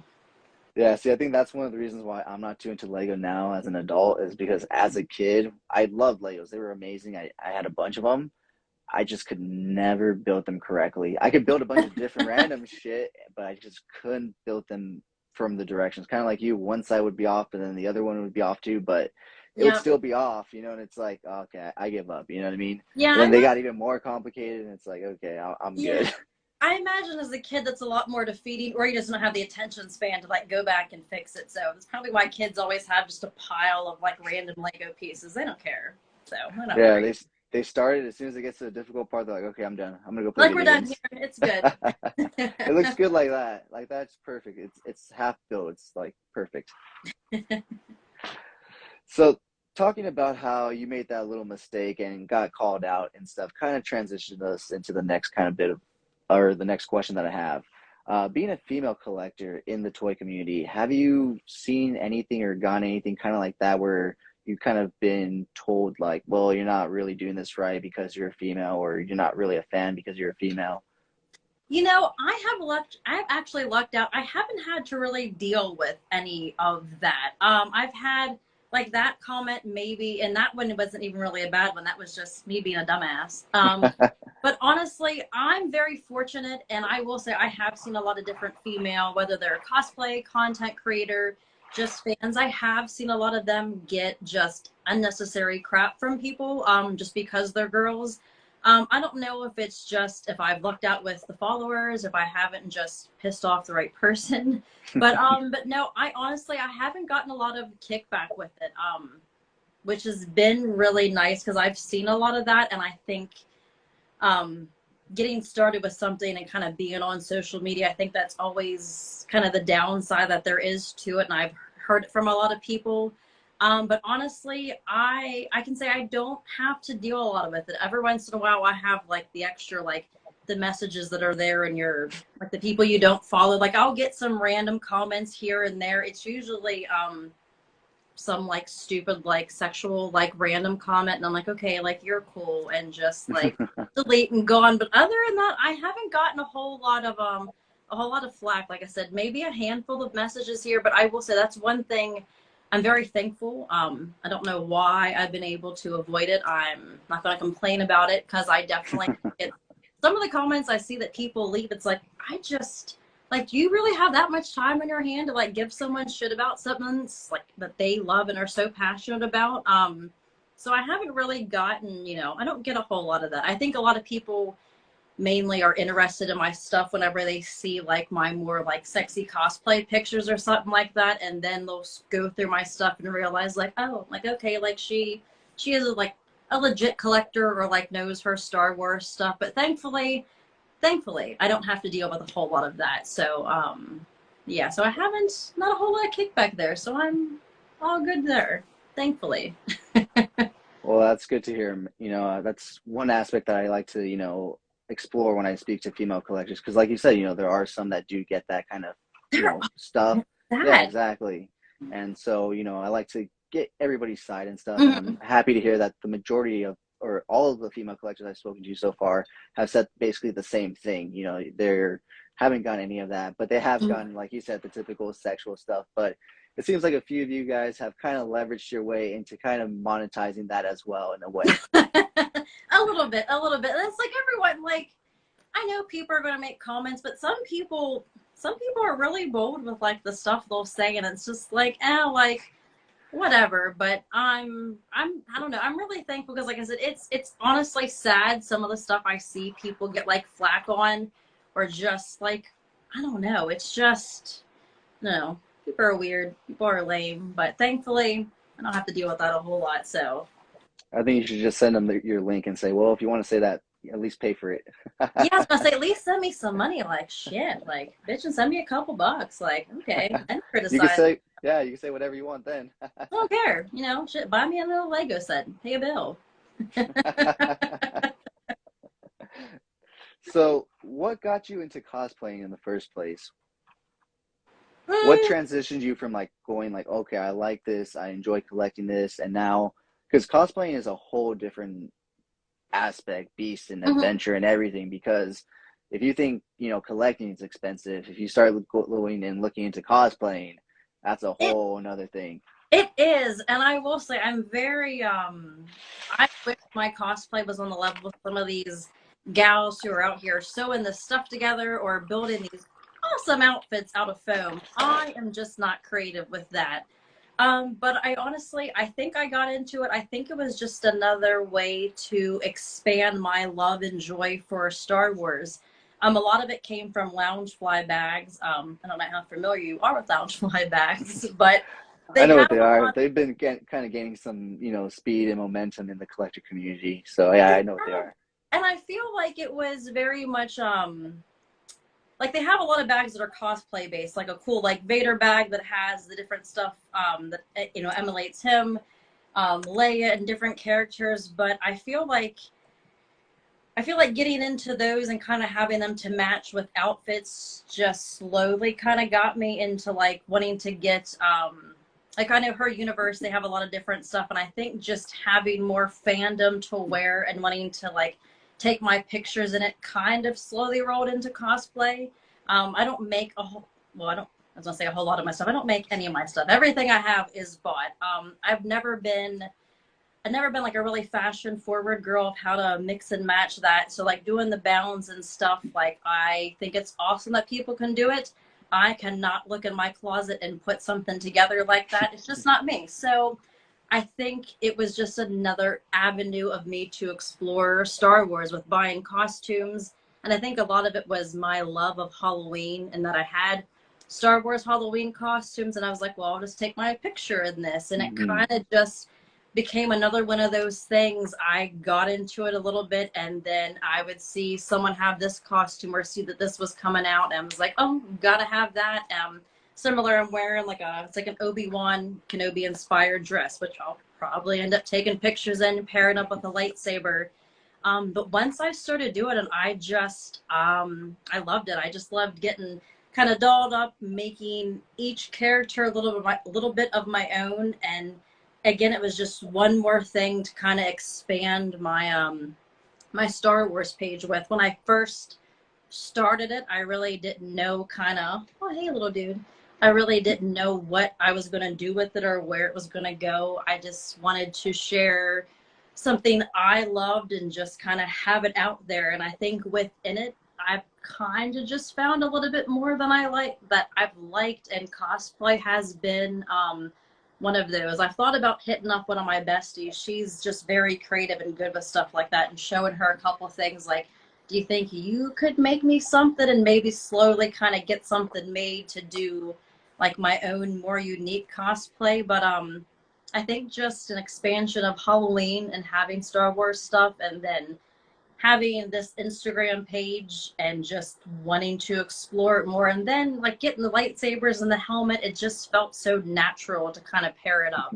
And it's allowed me to kind of follow more people on Instagram and see more stuff, and kind of just there's the whole like cosplay community, there's so much involved into it, and just different aspects that I didn't know about. And I think again, it's just one of those rabbit hole with Star Wars stuff. You just see it and it just kind of keeps going and keeps going. And I love and adore it. I'm working on putting a Leia outfit together next. So I had the saber coming, but I had to put it on pause for a little bit, had to adult and get some bills taken care of. But it's fun ordering the stuff and just waiting for it all to come in. It's just one of those things. It's just, like I said, I'm an impulsive person, so I get going with something, and I just dive on into it. But I don't know. I love cosplay. It's fun. I have a Padme outfit that I ordered, that I bought it because I knew one day I was going to put something cool together with it. Haven't worn it yet. Had it for a couple weeks. It's just hanging there, but it's just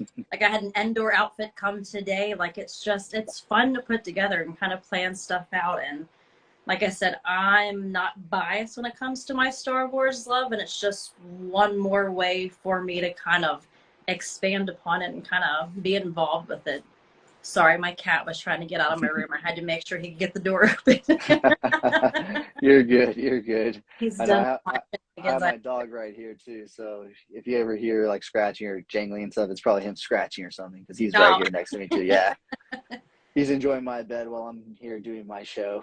Oh, very nice. I'm pretty sure my cat went to eat. He was tired of my shit. He has a very set schedule, that one.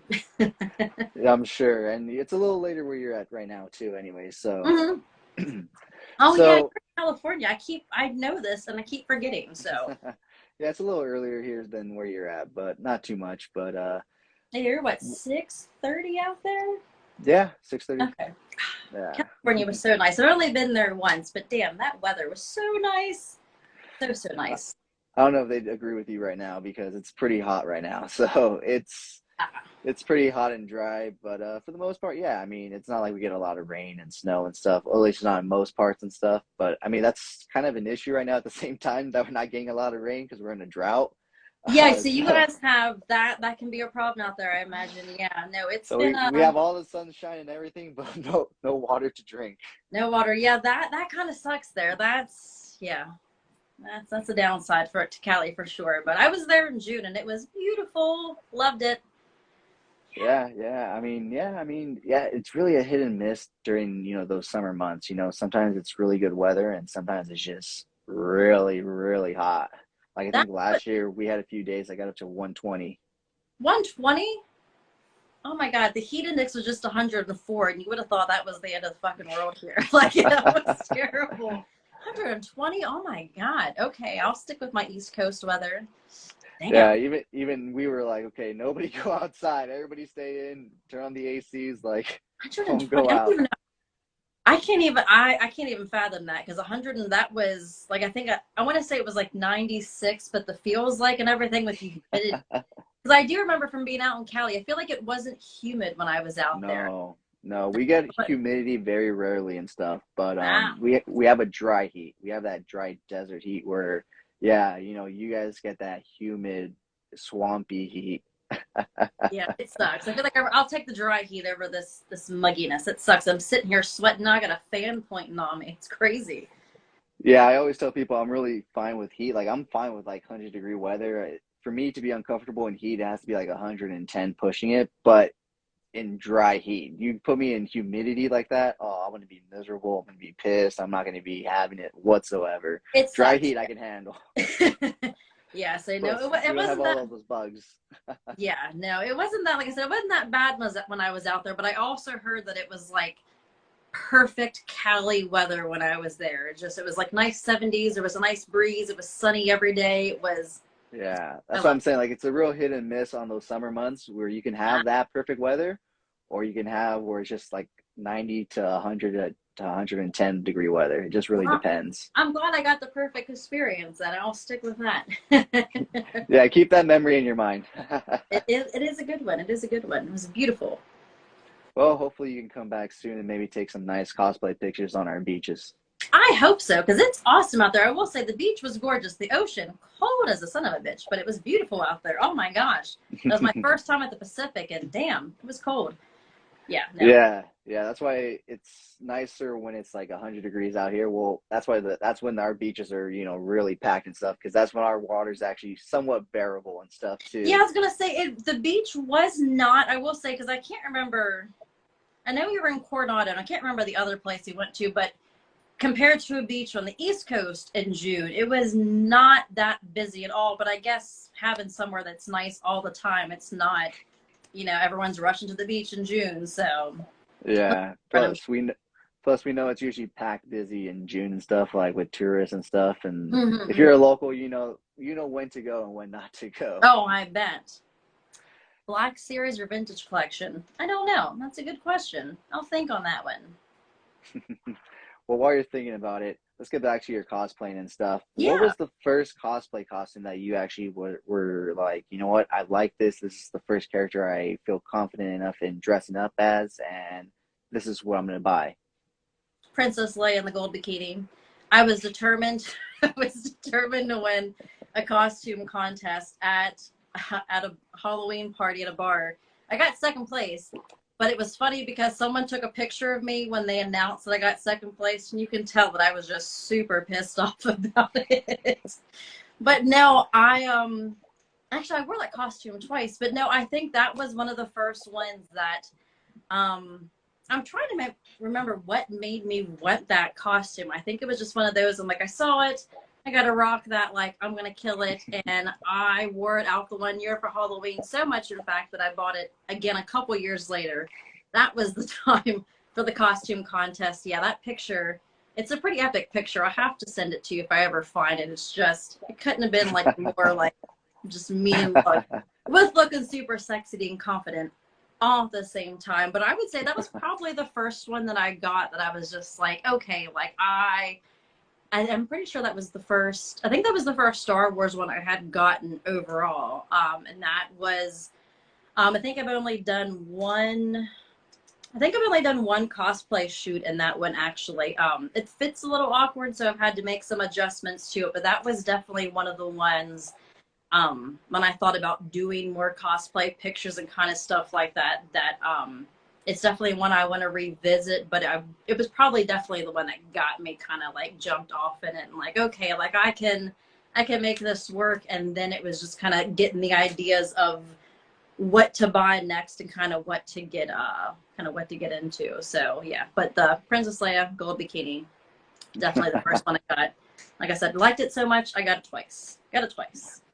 I actually need to work on a third one or a different one that's just built a little bit better. Some of the costumes you order, some of them fit people really well. Other times you gotta make adjustments with them. I'm not crafty to make adjustments, so I have to go to my girl Katie, and she'll alter it for me and make it work. Well, at least you have somebody that helps you out with that part. That I do, yeah. She was a lifesaver on that because I remember I ordered it, and I'm one of those. I don't always like to plan ahead because then I'll get too much about it. So it was one of those, I kind of tried it on and was like, shit. I was like, this does not fit. And so thankfully she was crafty and did some cutting, added some buttons on for me, and she was good to go. But yeah, like I said, I think I'm going to pick her brain next about some cosplay. I want to do a Mandalorian cosplay, and I kind of want to make it my own and unique. And I feel like I could probably show her some pictures. She's one of those, she can just watch stuff and be like, oh, like I can do it. So I'll probably go to her for that. So who knows? I might have a new Mando outfit before too long. Never know. Well, I'm sure we're all excited to see that. So would you say this confidence that you have has always been with you? You've always been a confident person. It seems like right off the bat, you chose a very, a cosplay that not most people would pick right off the bat, just showing off that much just right off the bat. Most women would try, a full costume cosplay first and then maybe eventually work their way into that. But you were like, no, I'm going to go straight into this. I think I've always been a fairly confident person. I think it definitely has its highs and lows with my confidence. Sometimes I feel like, I don't know, I think sometimes you kind of just have to go for it and see. I've also had a lot of, I'll plan a lot of outfits out, and then we'll do the pictures and I'll finish with them, and some of them I'll hate and like after the fact. But I think for the most part, I've always been a fairly confident person. I think the cosplay mixed in with starting the OnlyFans kind of definitely helped my confidence more. I think it's one thing to kind of have the idea of wanting to take your pictures in a cosplay or a sexy outfit, but then whenever they actually turn out right and then you're going through them and like editing them, that I think has really made me fall in love with it a lot more, because you'll see a couple pictures and it's like, that's not how I wanted it. And then, you come across that one that just kind of captured you just right, or you're like, oh snap, or you get different comments or feedback on them. So, I think doing the cosplay and everything has definitely helped boost my confidence and everything. But for the most part, I've been a pretty confident person. At least I like to think that I'm a confident person. I like to come off pretty, a little confident, little tough chick. So, but the Princess Leia and the gold bikini, I felt like that would just be, like I said, granted, I've only done that one once because of my other cosplay. I had my, I think the Vader is the other one I've also worn a lot, along with my, the Leia from the New Hope, and it is a little bit more covered. But like I said, I think rocking that first one out, I wore it out in public for 2 Halloweens. Like we have like a pub crawl here, like everybody saw me in it. I think kind of going out in something that bold, it's just, I feel like helps you kind of carry confidence. So sometimes when I have those different kind of outfits on, it helps with that. But yeah, no, I sometimes like to be the girl that goes just big and bold, and it's like I like to make an impression and stand out sometimes. So well, you definitely do that. That was kind of the driving factor behind that, and I was determined to win the costume contest. So that was kind of like, I'm gonna look fucking great and I'm gonna win. I didn't, but I still kicked ass though. And I'm going to have to find that picture because you are probably going to lose it whenever you see it. My buddy goes, you could not be more pissed off that you did not win. I was like, yeah, now I'm just sitting Yeah, there. like, yeah, look what I wore, look what I picked. Yeah, and I'm trying to remember the person who won. Actually, I may have gotten, because I didn't even understand the costume that won. And then apparently it was like a very like artsy costume. And afterwards I was like, I'm like, okay, that's fair. But I'm sitting there like, damn it, just chugging a Bud Light, looking super pissed off on stage. Like, great. And I was almost late to the costume contest, which is also another funny thing. So I go rushing up, but you know, just got to rock confidence sometimes. At least you got second place, right? There you go. Hey, I placed. That's all that matters. Exactly. Trust me, I know all about that. I'm a competitive bodybuilder, and sometimes you just got to be happy placing. You know what I mean? Trust me, sometimes you're up there with 10, 20, 30 competitors, and only the top 5 get trophies. So sometimes even getting 5th place is like, well, at least I fucking placed, you know? Absolutely. And that looks intense. That's crazy stuff, man. Props to you. Yeah, it is. Thank you. Yeah, I'm actually taking 2 years off just to, you know, kind of gain some size and whatnot. I'm actually helping put on a show, which is actually going on next weekend. So we're getting closer and closer. So it'll be fun. It'll be fun to be on the other side of everything, you know, opposed to being on stage and everything. I'll be on the back side, you know, running things. So it'll be interesting and fun.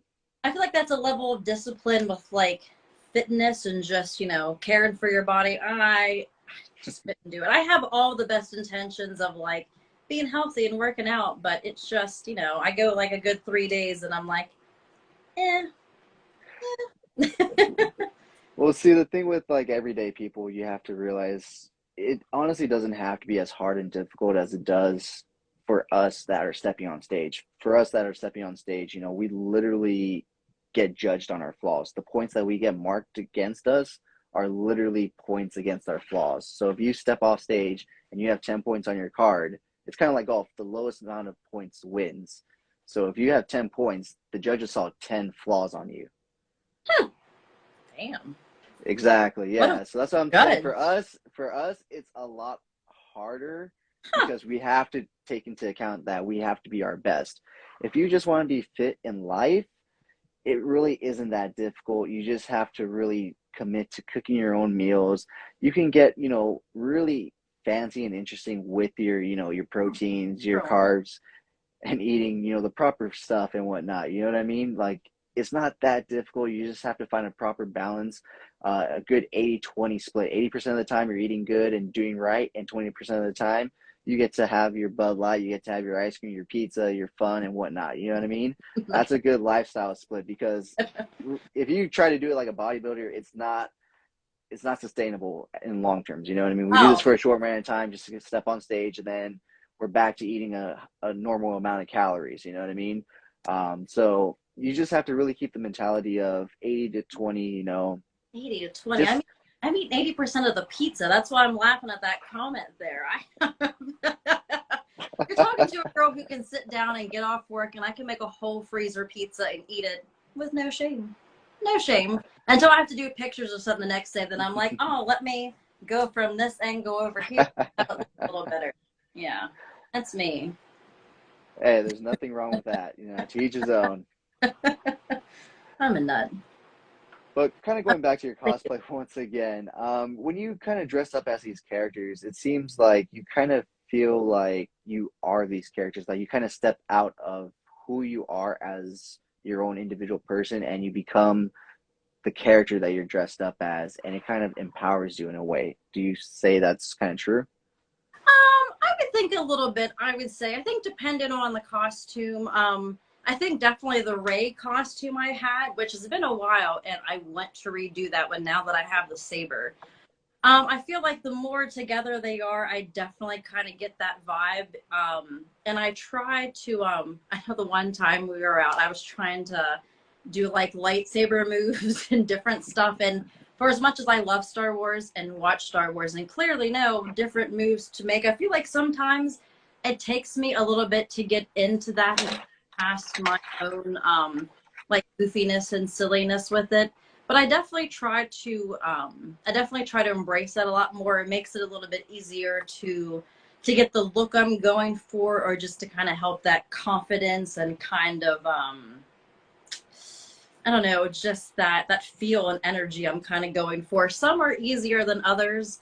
I think a lot of times in my head I have was a great idea, and I'm sure it is. It's just I get dressed up and I get my area picked out, and then I'm like, like what do I want to do? But I definitely think depending on the outfit and the more I have it, not to make it so much character accurate, but the more I kind of can bring into it. I feel like I'm definitely more comfortable having like a lightsaber or a weapon. It just gives it a little bit more dynamicness to it. But it is a little bit kind of, you know, empowering because I don't have to, you can pose in different ways and be kind of fun and silly in a different way that captures that character or makes it a lot more fun. So that's definitely probably been my biggest hurdle with my cosplay, though, is finding different moves or different poses or just different ways to interact where it's not the same kind of stagnant thing, but I'm kind of building along with it. But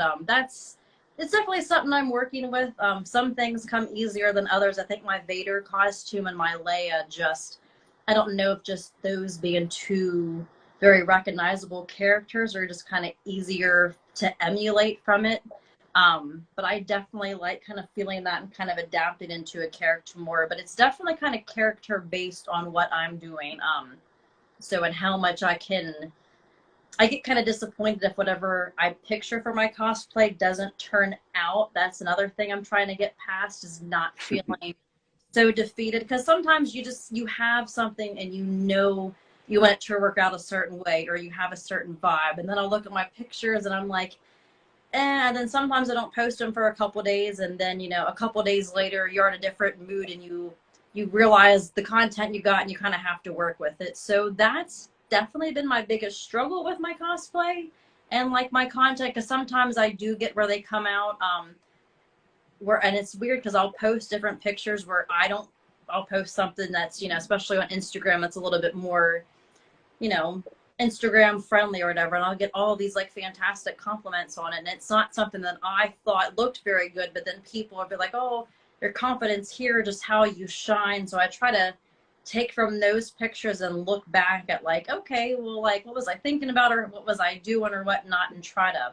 build off that a little bit more. But it's definitely situational based depending on what I'm wearing. So sometimes I am very confident, and other times it's a whole lot of like, well, shit, this didn't work out. Let me kind of fake it until I can figure out what's looking good here. But it's back and forth though. It kind of comes along with each different outfit though, so it kind of varies here and there. No, I think that's just a creator thing, to be honest, because all toy photographers that I've spoken to are the same way, and myself included. We'll, you know, shoot a bunch of stuff. We'll look at it. We're like, you know what, we don't like this. Mm-hmm. And kind of like a few days later, we're like, well, we haven't shot anything. We need to post something. Well, we have to kind of just work with what we have. Absolutely. So let's try to make it look a little pretty and stuff. So I think it's just the content creator thing, because, you know, when we first start these things, it's kind of just like, haha, fun, you know, let's just put it out there, see what the response is. And then as your audience grows, you kind of just, it's not even the audience that puts the pressure on you, it's yourself that puts the pressure on yourself to just be better and to do better, to kind of just keep them, you know, appeased, entertained, and introduce new audience members and new people. And, you know, it's just the way it goes as a creator. You know, you can, when you first start, you have all these great ideas, you have this long list of ideas, and then you run through that list of ideas and you're like, well, shit. Yep. You know what I mean? And so, yeah, I think it's just a creator thing, you know, and you just have to find, you know, new inspiration and new influences, you know, in different places and different ways, you know. And with you, you know, maybe just following newer cosplay fans or pages and stuff like that might help you see what you can do and stuff, you know? Oh, absolutely. Absolutely. Always finding someone new to follow, or just kind of, I think that's the one nice thing about Instagram. There's so many different things that pop up, or someone shares something, and I honestly have been able to come across a lot of different stuff, and it's given me a lot of ideas for stuff I want to do upcoming, or just especially getting better, not so much with balance, but being able to look at my wardrobe and pull different things together, or kind of go back and revisit stuff that I wasn't a big fan of, but realized, other people were. So it's always ever changing, ever growing. No, yeah, that's definitely how it goes. What are some of your favorite cosplays to do personally versus some of your fan favorites? Kind of like you were mentioning right now, that response, or you have your own favorites, but then you also have your fan favorites. Which ones do you find are kind of like polar opposites, and which ones do you find are also kind of similar, where you find just as much an enjoyment as your fans find you posting? Honestly, I think one of my favorite ones to do, and I think it's just the way the whole outfit comes together. I really like my Vader one. I don't know if it's just kind of the full piece bodiness of it. Like, it has a really good fit, and I just think Vader is just a strong character that you can kind of get a lot of good, things out of it. I'm pretty sure I've done that one. I think I've done that costume because I have two different Vader costumes, and I know that's one I've done. I know that's one I've done a couple times. I'm a really big fan of it. And then I know a cosplay that really turned out well. Of course, the sexy Cad Bane I did. Apparently that blue was like perfect to people. And then my Boba Fett. I was a big fan of that green outfit I wore, and that was definitely, I've worn that green for multiple things, but I just liked, that was one of the first ones I wanted to do. And I think I just like the simpleness of how it came together, but the kind of confidence it gave me. I was an equally big fan of the green, as it seemed everybody else was for that costume. So I'm definitely a big fan of that. That one definitely got the reaction I was hoping for and made me kind of incorporate that green into some other things. And I'm pretty sure I've gotten at least one or two more green outfits since then. So it kind of made me realize at least the color scheme that people liked. But my Vader outfit, for not having an actual Vader, like Black Series lightsaber, I just have a little toy one. But I think Vader's definitely the one I like dressing up in as the most, or like a Sith character. I don't know if it's just the vibe kind of black and red can give off, but I really enjoy those ones, and it's definitely one I've already thought about, especially this fall. I just like kind of how the colors mesh up for Vader in the fall. I think I did fall ones and spring ones before. But it's just a nice kind of empowering outfit. It's a little bit more friendly to wear out and about in areas where no one's going to walk across, a half-naked person in the woods, be a little caught off by it. It's just a fun one to wear, and I really like rocking that one. It's just like a nice confidence, especially with like any different kind of walking moves or anything like that. I want to try to incorporate the helmet with it as well. The last time I got super hot because the helmet I have, it's like 3 pieces that have a long sleeve outfit on. I'm one of those, if I get hot and whatnot, and when I'm out, I'm just instantly in a bad mood. And then, well, you can't take pictures in a bad mood because they come out, you looking super pissed off. So I've had to redo a couple cosplay pictures here, like take a break and go eat because I get super hangry and then my room gets hot. So my Vader one, definitely a favorite. And then the white Leia, actually, a New Hope one. That one I had a really fun time shooting. I've done that one mainly in here, and then I did it outside in the snow. Those were two, I really enjoyed those ones. Like I said, I think just 2 big staple characters. I think just their popularity and just seeing so much content of them, I think it just makes it 2 easy cosplays to kind of feel really good behind. And I just have a lot to go with those 2. Yeah, I don't think anybody's noticing that you have a toy lightsaber because I never noticed.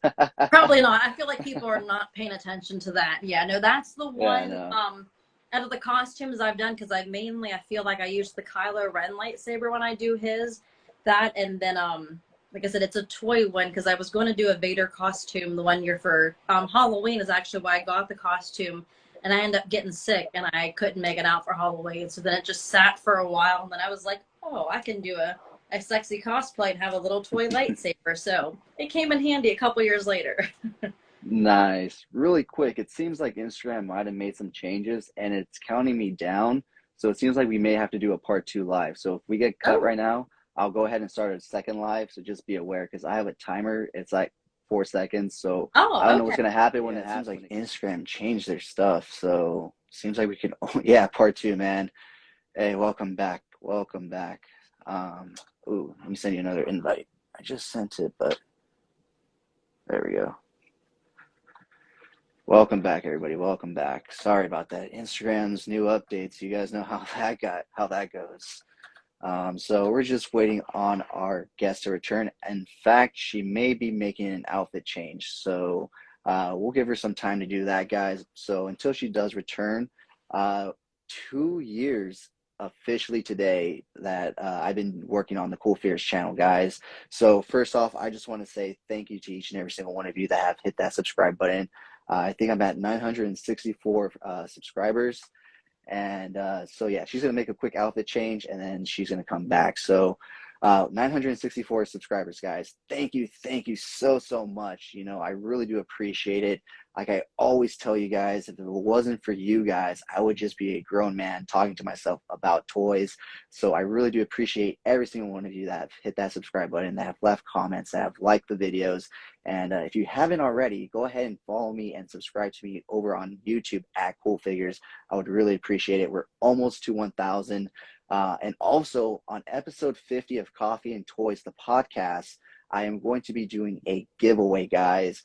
So up to $45 in terms of the toy. So I want to know, do you guys want a Black Series? Do you guys want a vintage collection, a DC Multiverse, a NECA Ultimate? You know, just let me know, you know, in the comments and stuff.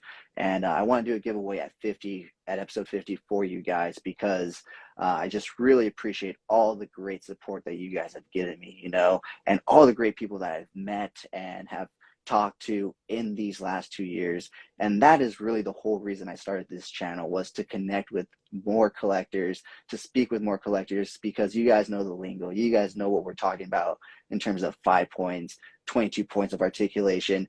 You guys know what it's like when we're talking about Mezco versus McFarlane versus Black Series. You know, it's great to be able to speak with people that understand all that and are in it. And so thank you so much, guys. Like I said, 964, and so we are very close to 1,000. So thank you so much. Trying to get my live back on my laptop so I can read comments and everything, but let's see if we can get it going. Here we go.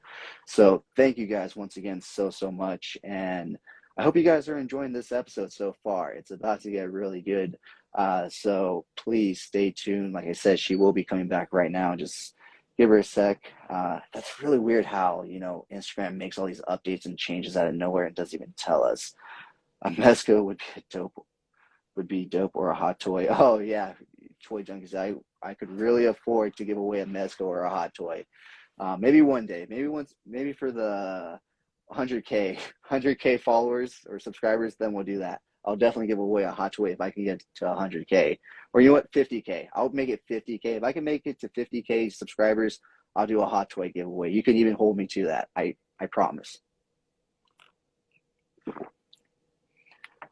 But yeah, that was really weird. You know, I've done about 2-hour lives here, especially with, like, I think it was Rocco. I did 2.5 hours. And yeah, that was really weird how it canceled, or it did that. So our guest is back, so let me go ahead and re-invite her to the show. Let's see here. She should be coming back. Yeah, it is. Toy Junkies. There she is, everybody. It's hot though. I gotta take this off. I'm sure. Trust me, I know all about that. I have all those helmets, and I know. Yeah, we had a heat wave here, so it's kind of coming to an end. But I did my Boba Fett outfit a little bit there. A little bit. Had to make it Instagram friendly here. Right. So Much that's the cooler other in thing. outfit though. My goodness. I'm sure. So that's the other interesting thing about your cosplay, is you don't necessarily just buy, say, costumes and stuff. You kind of create your own, in a sense. Am I right? Yeah. Yes, I do. It's mainly been with sorry, I'm trying to make adjustments here to be a little bit more comfortable. But no, mainly with my OnlyFans, I've gotten into a lot more buying like color scheme based stuff. So the green I'm wearing here, of course, I started with my helmet. This was probably my favorite one I've done so far. I think I just liked the green. I had just a lot of great sets come out with it, but it's probably been the most creativity I've had kind of doing my own outfits. I think most recently I did the yellow. That was a more Jedi inspired kind of outfit with my saber. But yeah, I think I like kind of having the flexibility to kind of build and kind of put different costumes together. I mainly, I kind of got into it mainly doing stuff kind of color based. It was the easiest way for me to kind of build a cosplay and costume. I know I did the orange, and it was reminiscent of, Luke Skywalker and his, red 5 gear with the helmet. I want to do a wedge one and do another green outfit. But I like because it's something, it's fun, it's sexy, it's cute, but I can kind of mix in Star Wars along with it. So that's kind of the route I've taken with my sexy cosplay, crossing into OnlyFans, kind of doing it like that. It's the easiest way for me to kind of build my own characters and kind of, not build my own characters, but like kind of build the look. And people tend to get the gist of it. I debated about the blue, which was the Cad Bane. That was another very popular look, but I thought it'd be fun to start with the helmet and the green. So, and I'm a really big fan of this green. So I thought, why not and rock it? Well, I'm sure everybody watching appreciates it, and so do I, because green is definitely my favorite color. Oh, well, thank you. Thank you. It's a pretty good one. It's very shiny Yes. on camera. Not used to Yeah, it definitely is. not used to the pasties on here. They're a little awkward. It keeps getting caught on the material, but I didn't want to get you booted off Instagram, so. Well, no worries. I mean, if people here watching want to see, it without all that, go ahead and tell them where they can find that. You can find me on my OnlyFans. It is Naylin.solo whenever you go on there. I'll have to send you the link. Or if you go to my page right now, you can go in my bio and you can find the link on there. Super awesome, free page, so you don't have to pay the subscription fees. I've liked the free aspect to it. That way, if you want to buy some of the content along the way, I do have a lot of pay-per-viewed posts, but it's mainly free, fun stuff. If you want the extra spicy stuff, you can always, send some cash my way or just keep an eye out on the posts. But yeah, follow that link. And like I said, I don't know if you put that in at the end or how all that fun stuff works, but we'll make sure you guys know where to go. So Definitely. I can definitely put the link in the description. it's a good page to follow, and it's free. There's not much free stuff these days, so you can follow and see lots of good content without having to pay a monthly subscription fee. So I don't like monthly subscription fees. They're great for some things, but I don't know. This was one of those, I just wanted to keep it free. So, Well, everybody watching and following you definitely appreciates that. I like to please the masses. So what exactly made you go from wanting to cosplay and stuff and feeling confident to saying, okay, now I want to start this, I want to go this route? And, what made you kind of shift your focus into that? Like, what made you go that route? What made you take that step? If I'm being honest, the idea of making money was a really big factor there. No, honestly, at my last job, somebody actually, I can't remember, someone brought it up, and I honestly had no idea that OnlyFans was a thing. They told me, and I was like, you mean to tell me? I'm like, there's a website, and I think they were talking about, I think the one kid was talking about like a foot thing on there, and it just, there's something for everybody, to each their own, not knocking it, but I was like, there's that thing. And I remember coming home, and I was talking to Nick about it the one day, and I think I had made a joke about, like, I should start, having you take sexy pictures of me and like posing it on, and see if I can make some money. Not thinking he'd be like, oh, like you should do that, because never in a million years did I think this would be something like we would do together. Never, but it was one of those, I can't remember what day it was that I was like, you know what, we're just going to give it a try. I thought, what the hell? I thought, at the best I could, make some, extra money on there. Really wasn't sure how it would go. And we did some pictures the one day. It's so weird to look back at the first pictures I did. because they were so like, I think I had my hair up in a little cute bun and just like these little like cute like beige underwear on, to see how like just cute and like, I don't know, Just fun kind of it testing was. your confidence in front of the camera. Yeah, and then to see like what I do now, it honestly, I honestly started to make some extra money. I think like many people, a lot of people underpaid, not making a lot of money. Times have changed, and I was like, what the hell? Even if I make, 20, 30 extra bucks, like extra money is extra money. And I did it, and my first couple sets sold really well, and it just tend to catch on. And then I would start doing, I would just have different ideas here and there, and started buying different lingerie, like just basic lingerie outfits. Like I think I have this one in several different colors and just dressing it up. But it started being a big confidence boost. It's something Nick and I did together. I don't think, many.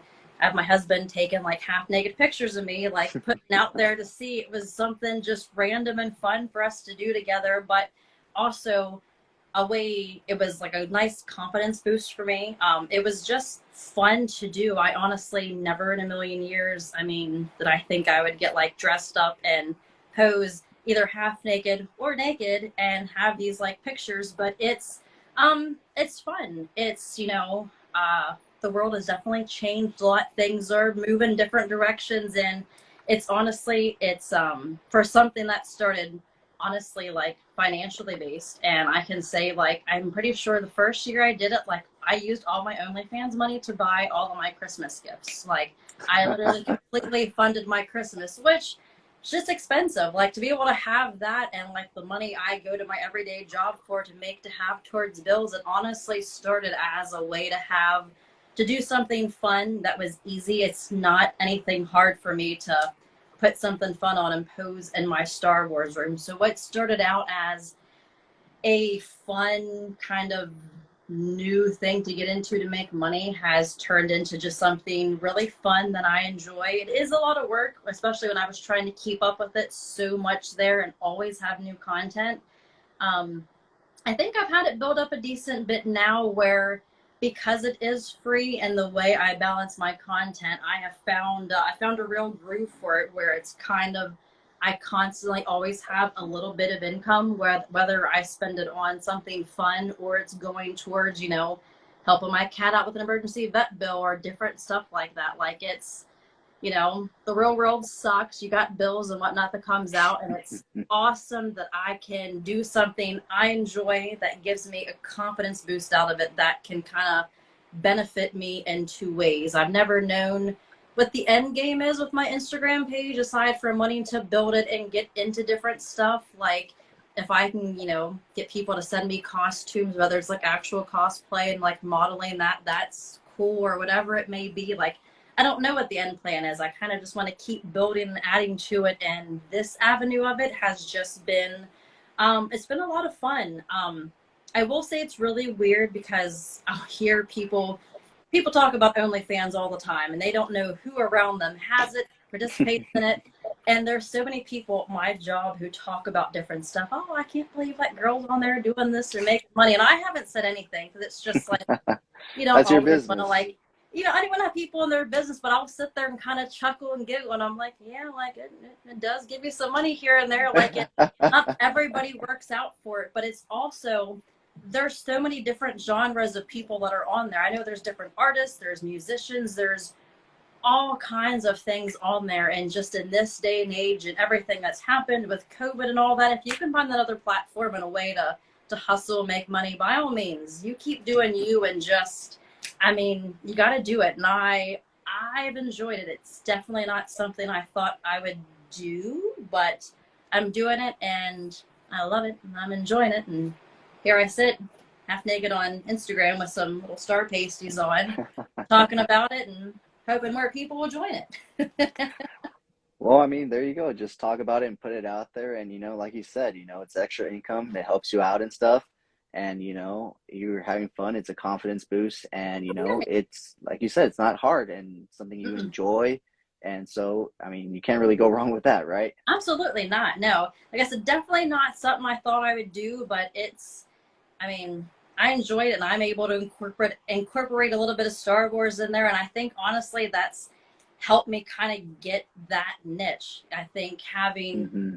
you know, a half naked girl posing with Star Wars stuff who's into Star Wars stuff as well kind of helps a little bit more. Because I'm surrounded by all, and it's funny, I'll see some people post like, oh wow, like you look great, but that like Lego in the background or that and it always gives me the biggest laugh because like they're serious, like yeah, like that's awesome, but like holy shit, like where did you get that at? And I think that's some of the funnest conversations, to have someone like compliment you, but they're like, no, seriously, like where did you get that at? Like it's nice to have someone appreciate, like, like my fun cuteness or whatever, but also like, hey, like where'd you get that figure, that set, or whatever it is, and kind of just meet another fan in that way. So I've gotten a lot of people in that way. Like I said, they see just, a cute girl, but then I'm surrounded by all this stuff. And I think those are the comments I like the most, because it usually gets into a fun conversation and just someone else who is equally as passionate about Star Wars and just what got them into it or what they like. And then you're just branching off into, something else. So it's great. No, yeah, that's great. It's great that you can also have these awesome conversations along with these people that, like you said, that are also just as much as into this as you are, because they're noticing these things behind, The funniest thing. I love it. They're noticing all this stuff behind something that, well, should be capturing their attention for the most part. So far on your site, you've only really done pictures and stuff, but you've kind of tousled and thought about like different ideas, correct? Of doing different things, introducing different new kind of content to it. With the cosplay there? Well, with different aspects, like with videos and different shoots and maybe going through like unboxings and stuff like that. Mm-hmm. Have you thought about that and stuff like that and put more thought into it and stuff like that? I have, and I think I'm one of those, I feel like I get good ideas and then I want to do those, and then I get another good idea and then I want to do that and I get another good idea. So a lot of it, I feel like sometimes I have, I feel like I went through a really good phase of always having, whether it was an unboxing video or showcasing something, I've been trying to get a lot more consistent with stuff like that. I think a lot of it is just kind of what my sporadic mind is thinking of that day. But it's definitely something I want to try to start, like whenever I get something in the mail, I want to start focusing more on unboxing videos and kind of just sharing off the content when I get it. But then I also want to keep up with like my build videos and photography. I think there's so many different things that I have that I want to do, trying to find the balance of how to post it or what to get into. I think that's what, because sometimes I'll look at my Instagram and I see like a nice continuity of like cosplay, Lego picture, or like video. And then other times it's like, real sexy video or, sexy photo or something like that. So I definitely, the route of which I post stuff and kind of how I do it, I know has kind of been a little sporadic. I definitely want to be able to branch out into stuff more, because I know a lot of people, they follow my page based off of the toy photography, and I know there's a handful of people who like that. You have a handful of people who like the cosplay, so I like to have a little bit of all of that involved, because I do like cosplay. I do like building. I also love toy photography. For a while there, I was doing little videos when I'd be out, toy hunting. I also did get discouraged. This is my second Instagram page. My first one, I think I was like close to like almost 1,000 and had to start over again. And then, so I think a lot of that, I feel like in the beginning I was trying to copy what I did with my first page, and it just, for whatever reason, it doesn't work out the same way or kind of roll through. So I've been trying to kind of pick here and there with what I do, but a lot of my content with what I post, it's usually my kind of sporadic, crazy mind. I'll just get on a binge of posting videos or doing stuff. Whereas I wanted to kind of keep it nice and kind of fluid throughout. It just doesn't really happen. But like I said, unboxing videos, it's something I want to do. Lego videos, they're all different things I want to keep going, because each different one will expand here and there. I think it just kind of depends where my mind is at that day and kind of the mood I'm in, which doesn't help for keeping, you know, your page super active or, you know, continuity to it. But I think sometimes I let life get in the way, or I get, you know, super going with one idea, especially because I know recently I've been slacking. I haven't done a Lego build in a while. I was loving my Lego videos there for a while. I think recently I've just been trying to especially plan my different cosplays and different upcoming stuff I have, and kind of taken not necessarily a break from other stuff, just you get kind of sidetracked with something. So but expanding the content overall with what I do is definitely something I'm striving for. I just, you know, I get in my way sometimes. What's going on, bud? Oh, I'm sorry. Sorry. You need your attention right now or what? Yeah. Oh, 1 second. I see the problem. Go ahead. No worries. I know how pets can be. Thankfully, mine is knocked out and hanging his head off the bed. No, he wanted out. My door was shut, and he, for some reason, can't figure out. He can't always paw a door open. I don't understand it. Like, he'll try it, and he just couldn't get his paw in enough, and now it's cracked, and he's there kind of just staring at it a little awkwardly. He's a 19-year-old cat, and he's just he's super needy and just set in his ways. But he's 19, so I mean, what are you gonna do? Right, yeah, it's kind of like an old dog. Can't really teach him new tricks, right? No, and this guy, you can't change his routine or else he's pissed. But I mean, he's 19. He's like 90-something in cat years. He's considered geriatric at the vet. I have a little old man. He's the best. I've had him for 18 years. He's the best. Wow, dude. That's incredible.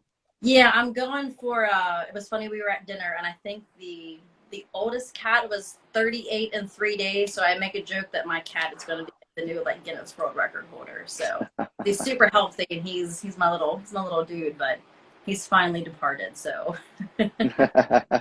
Well, better get in contact with the world record book and you know, let him know that right? He's on his way, right? I got a record I'm going for. He's 19 and a couple months in. Oh shit! I just knocked my Legos over.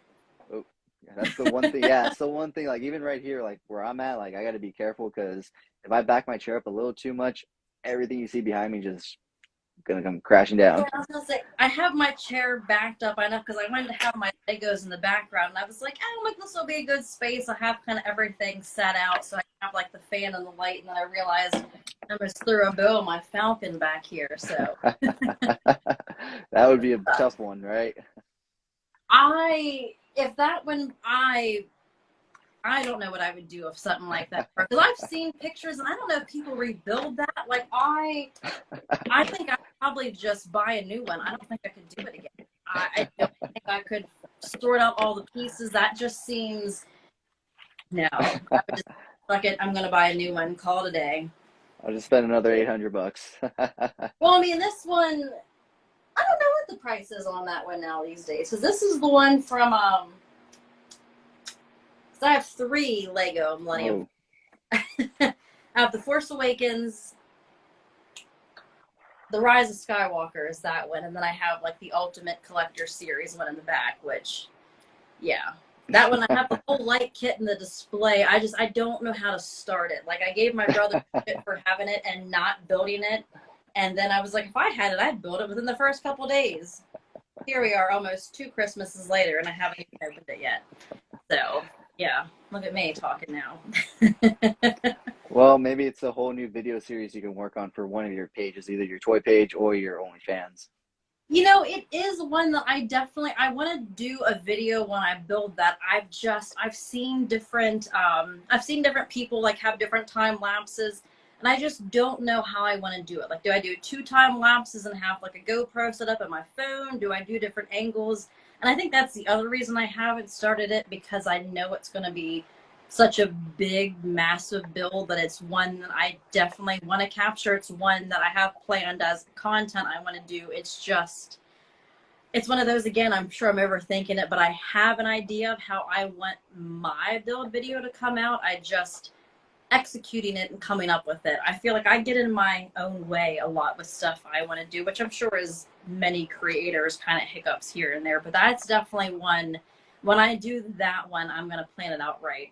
It was a gift from my dad and my stepmom, and they got me the light kit for it. They got me the display stand. So I literally have everything to make like one massive epic build and have it all done. I need to plan it out right and find the right kind of space. My goal is to get my attic sorted out and get like a little poker card table, something that I can have set up where it can stay there. The cat's not going to bother it. And I can kind of just keep going back to it, but then be able to set up a GoPro or a camera or something and have those different angles. That is one I am planning. It's a big build. It's like about 11,000 pieces or something like that, I think. So yeah, that'll be fun. So, but one of those contents I'm working on that'll be upcoming at some point. Well, if I can make any suggestions, I would say maybe make it like a part series, since there's so many bags and stuff with it, do like 1 to 2 bags per video, because that in itself is probably going to take some time. And do the 2 camera setup, one that's filming you real time and one that's filming you time lapse. And, because you're going to talk to the camera every once in a while. And then when you go to edit it and stuff, you'll throw in the time lapse. Then when you say something interesting or that you want to include in the video, you'll throw in that footage of you talking real time. And then you go back to time lapse. Idea. You know what I mean? The mind of a YouTuber. I like that idea. And especially my conversations building Legos, there's probably some gems in there. Oh my God. The amount I talk to myself about how much I epically mess something up, or just sitting there talking to my cat, or Nick comes by, my conversations get really interesting. Well, there you go.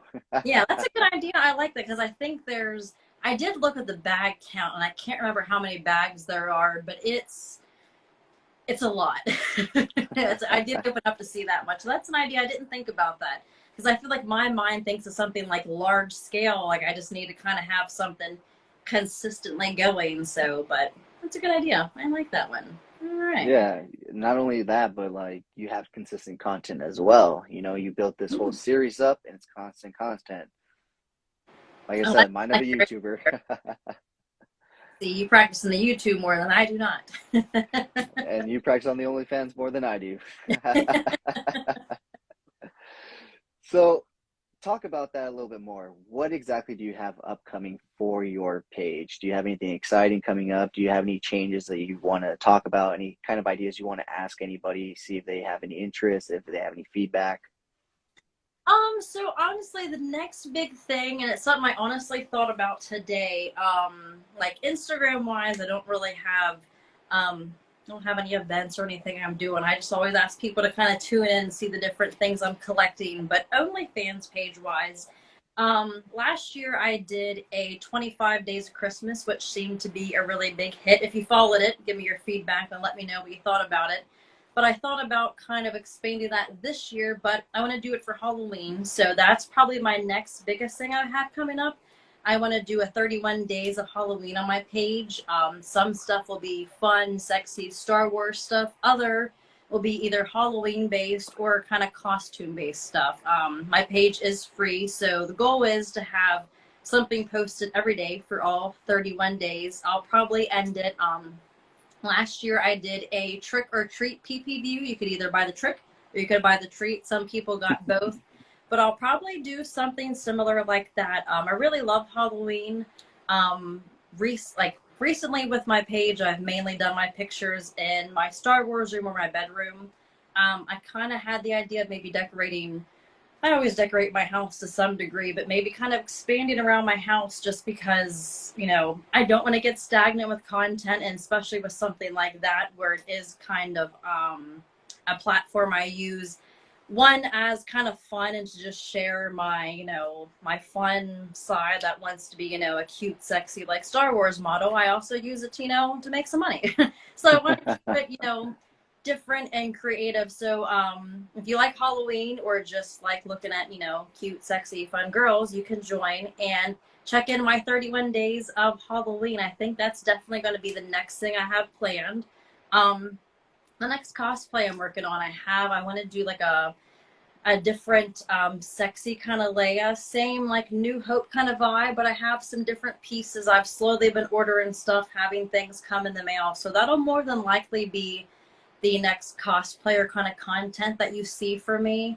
And then page-wise, it's definitely going to be probably my 31 days of Halloween I'm gearing up to. It's crazy that we're almost in August and then September, and then boom, we're right there with October, which is just crazy to me. But that is, I thought about that earlier today, and I think that's definitely, especially because I'm such a planner and I want things to kind of come out a particular way. It's a good time frame. So that's kind of what I'm going to have going on that end. Other than that, my other page, you're probably just going to see a lot more Lego content, hopefully soon.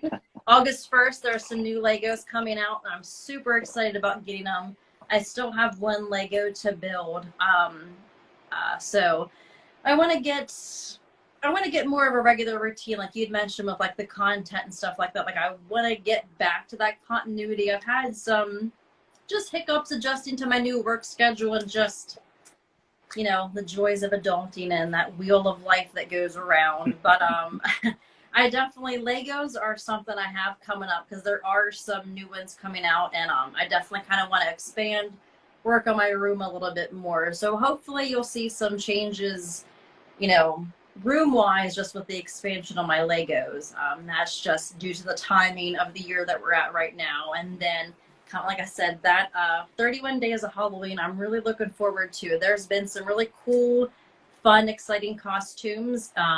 If you do follow my OnlyFans page, there is a link to my Amazon wish list. If you want to get me a costume, you can get yourself a free set. So look at that too. So there you go, guys. I'll gladly take a new fun costume, and then you can get yourself a free set. So buy a costume, get a set, make a request, and see what you get out of it. That doesn't sound like too bad of a deal. No, yeah, a request with it, because some people just, like, I get it, it's an OnlyFans page, but, you know, be somewhat of a gentleman with your request and not, you know, you don't need too much weird shit. Or really offer the big bucks, right? I mean, that, yeah, if you're going to ask for something crazy, at least offer me like a decent amount of fucking money. Make it, you know, worth something. Shit. Not $5. Like, $5. Are you kidding me? They're like, that's not even a pay-per-view set right there. Right? No. Like, shit. My goodness. You like, want something custom, it's going to be a little more. Right? Yeah, no, don't be a weirdo, and don't be a cheapskate. So I put out quality stuff here, people. Quality stuff. And for free too. Right? That's what I'm saying. Like, you get a lot of free content. That's one of the things I have gone back and forth with, because I see a lot of people have these, you know, I mean, they're not charging anything crazy, but my thing is, what if you have a busy month and you're not putting that much content out? Well, why am I going to charge someone $6 or $10 a month? And let's say I have a bad month or I'm not putting anything out there. I'd rather just share my free content. Then whenever you want to buy something, you want to buy it. And it seems to be a nice balance on there. But like I said, keeping up with online content, it's a lot to keep up with. So, and it is. I give you guys props to do the YouTubes and everything else, because I don't have that much time. Or that much patience, I should say. Maybe that's the other part of it. Yeah, I don't think many of us have that much time either. We just kind of like don't sleep.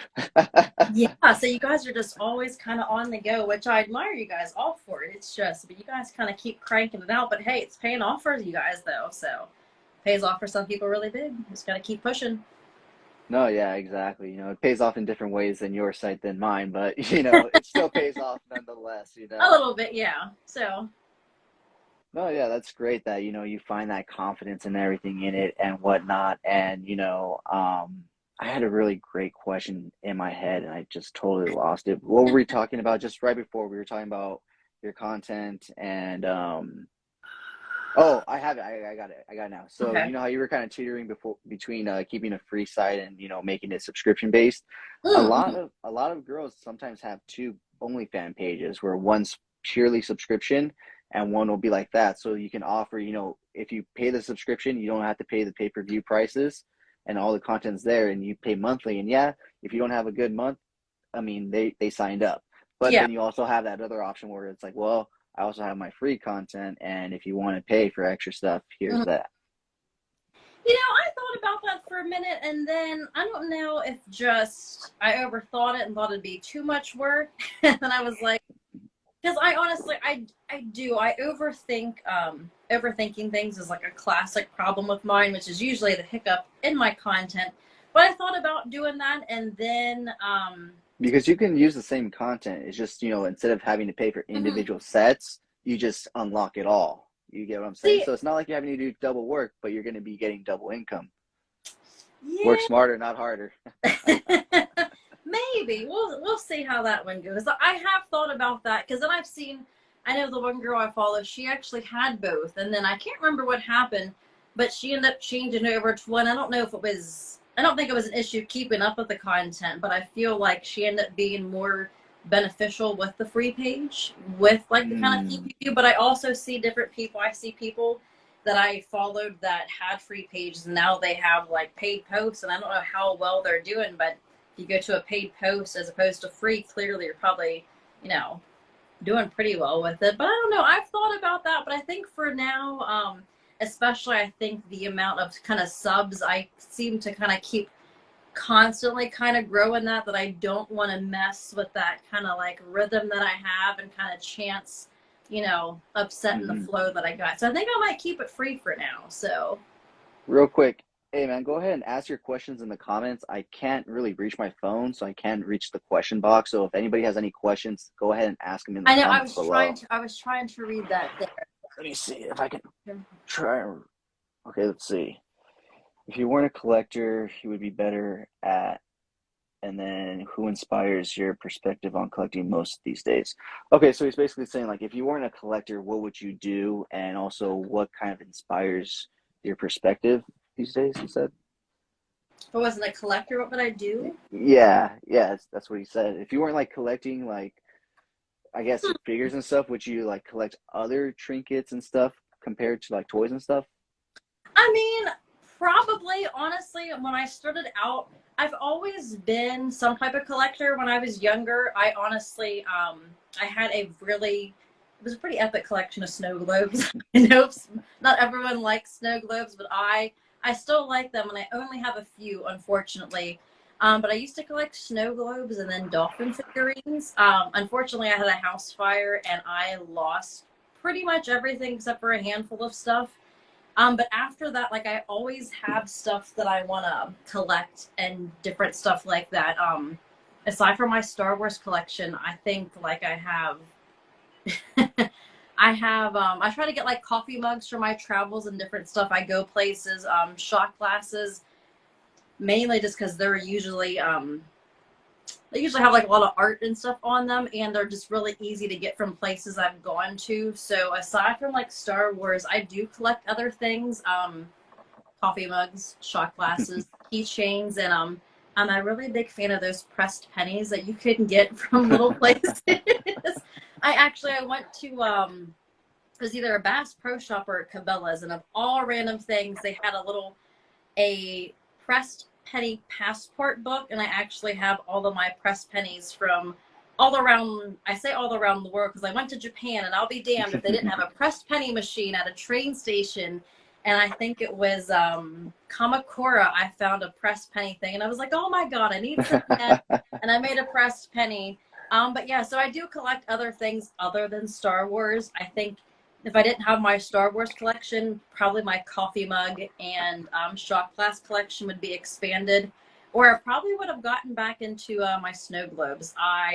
It was something I always had as a kid. I think my grandma had got me my first one. So it was something, they were very sentimental. I got them from travel. So I've always had kind of that collecting bug. I don't know what it is about it. Maybe I just like stuff where I'm like, some like low-key hoarder, and I just hoard Star Wars stuff. I don't know. But I've always just kind of loved kind of collecting stuff. So I think that was the question. Maybe. Yeah. Yes. Okay. Yeah, in a sense, it seems like if you weren't collecting Star Wars toys or something, you'd be collecting, in a sense, something else. Yeah, I would be. Honestly, I think it's just like I haven't done a lot of traveling since I've been back stateside, so that's probably the only reason I don't have a lot more stuff. But I do have, I have little trinkets and stuff that I collect and whatnot. It's just if you're not traveling and you collect stuff on your travels, there's not really much to get. But I have a nice little, it's actually in my hallway. I have on all my doorways, I'll have like all my shot glasses. Then on my like I have like a little walk-in closet area, and I have all my coffee mugs from different stuff I've gone. Or if I have, you know, friends who visit places or whatnot, they'll always bring me back something. I like to kind of get stuff like that. So I definitely would be collecting something. I made it a super expensive collection. I got Star Wars stuff. Trust me, I know all about that too. Yeah, it adds up. It adds up quickly, and I at least like my collection. Like I don't have kids. If you follow my page, you know I don't have kids. I'm a cat mom. Like my collection's going to my niece and nephew whenever you know that time comes. Remember my nephew saw it. He's like, "Damn!" He's like, "Aunt Jay, like you have a lot of stuff." And like whenever someone else points it out, because I don't collect for the value of anything or any of that. Like, I hope some of it does have a good value someday. That way, whenever I'm not here and my niece and nephew do have it, whether they want to keep the collection going or need money for something, like, I hope that something pays off for them, you know. But for me, it's just the fun and the passion and the joy and I just like stuff. So I might as well fill my life with Star Wars stuff. It's fun. It makes me happy. No, I totally can understand that. You know, I think a lot of people get into collecting thinking like, oh, I'm gonna have this insane value, and it's like you need to just go and collect what you enjoy, what you love, and Absolutely. that's what's gonna make you happiest. You know, because you, like you said, it's an expensive hobby. You're gonna sink a lot of money into it. Might as well be surrounded by things that you enjoy, that you like, characters you connect with, that you grew up with, than just, you know, picking up every single random toy here and there because it's a toy. Yeah. Yeah, and I definitely think I was there for a while. Like, I have a lot of figures. Like, I've sold a handful of things. I have a buddy locally who I've traded stuff with. I have another buddy who has a comic shop, so I've traded stuff with him and gotten kind of credit there. Because when I first started, I think I just kind of I didn't really know what I wanted in my collection. So I bought a little bit of this, I bought a little bit of that. And then over time, you realize the lines you want to get into, the characters you want to have. So I've trimmed my collection out a little bit, which is weird to say looking around because I still have so much. But I honestly, none of it, I don't buy anything thinking it's going to have a value. I do have a buddy, I'll ask him, like, especially before I open stuff, because I do realize I have some stuff that I've gone to open, and he's like, absolutely not. Like, that'll be, like, worth something one day or whatnot, or it already has a value, and I don't know it. So I definitely like having someone who knows their shit before I do just go opening something willy-nilly, because I'll look at something one day and I'm like, I'll have an idea for a cool picture and I want to open it for the sake of that picture, not realizing, hey, you actually do have something of value. And then whenever I realize I do, like, it is important stuff to hold on to, because you never know when life's going to throw you a curveball, or, you know, like I said, whenever I'm done with it, like, if it has a value now, like, who knows how much it's going to increase to kind of later on. So the fact that I'm leaving it for them, some stuff I'll hold on to, and it can, can increase in value and pay off for them in the long run. So. No, yeah, that's definitely great. Like you said, you know, collect what you like, and, you know, if it happens to gain in value and stuff, that so be it. It's just a positive and an extra plus to, you know, you just collecting something that you already love. Oh, for sure. For sure. So real quick, we've already been on for almost 2 hours. I know it's getting kind of late over there, so I don't want to keep you too I don't want to keep you too much longer, but let's go ahead and wrap up this conversation with finishing up your OnlyFans talk. You've been saying that, you know, you have your pay-per-view sets, you have your free stuff, but what exactly can people see free there? So honestly, you can see very similar to kind of what I have now, and let me stand on my chair. Don't fall. No, that would be super embarrassing.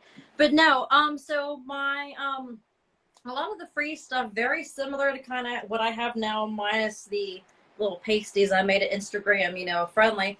But honestly, it's a little bit of just fun, sexy cosplay. Every once in a while, I'll throw some, you know, some free, just like scandalous pictures up there. But usually whenever I post, you'll get a picture or two at a time. Sometimes I'll do full sets. It's nothing like super, super crazy. You're not going to see kind of all of it in the free post there. But, you know, I do a lot of fun cosplay. I like to add different characters in there.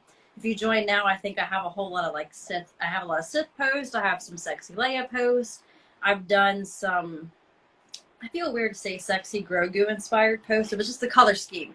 It was a color scheme that I worked with, but just lots of fun, sexy cosplay pictures. I have had people who have gone on there recently, and I can tell they've gone back through all of my stuff because I'll have like 60 some likes, and I'm like, okay, I haven't posted that much recently. But there is a ton of free, fun, sexy content on there. Some's a little bit more revealing than others.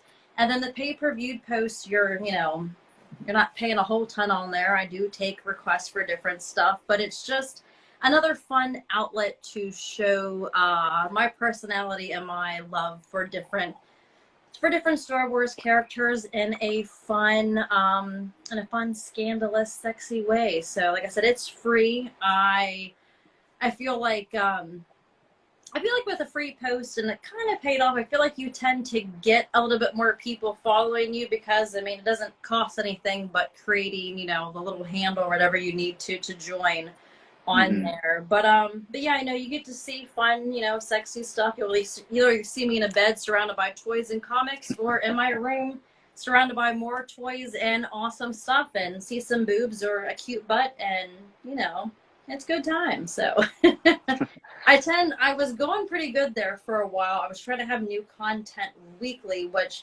got to be expensive because I like perfection. I wanted to always have a different outfit and have something new, and I realized I can recycle some stuff, but I will say you're definitely going to get quality over, a ton of content. I am a bit of a perfectionist, so it's definitely, I try to have them be, I don't know what I'm trying to be on their model or whatnot, but I'm always posting good stuff on there. I can't help it. It's my little perfection with wanting kind of things to look a certain way. But yeah, but it's free, sexy, fangirl content, so yeah, if you're into that kind of thing, nail in .solo on OnlyFans, or here on my Instagram, just _solo. The link will be in her bio in the description of this video. Yes, link is in my bio. Go to my page from this video once we're done, and then boom. And if you want to buy me a fun Halloween costume, you can get a set for free, because I do have a lot of fun stuff on there. Or if you have a request or a question, just send it my way. I'll be happy to answer. Just again, be nice. Just don't be a douchebag. Let me just go ahead and throw that out there. Because some people, no one likes a douchebag.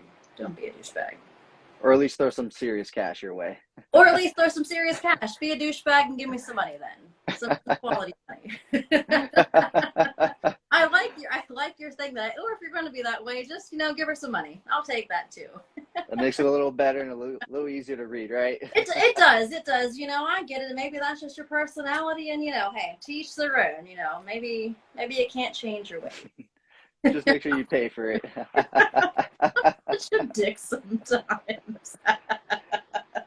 Oh my! Apparently, it goes both ways. It does.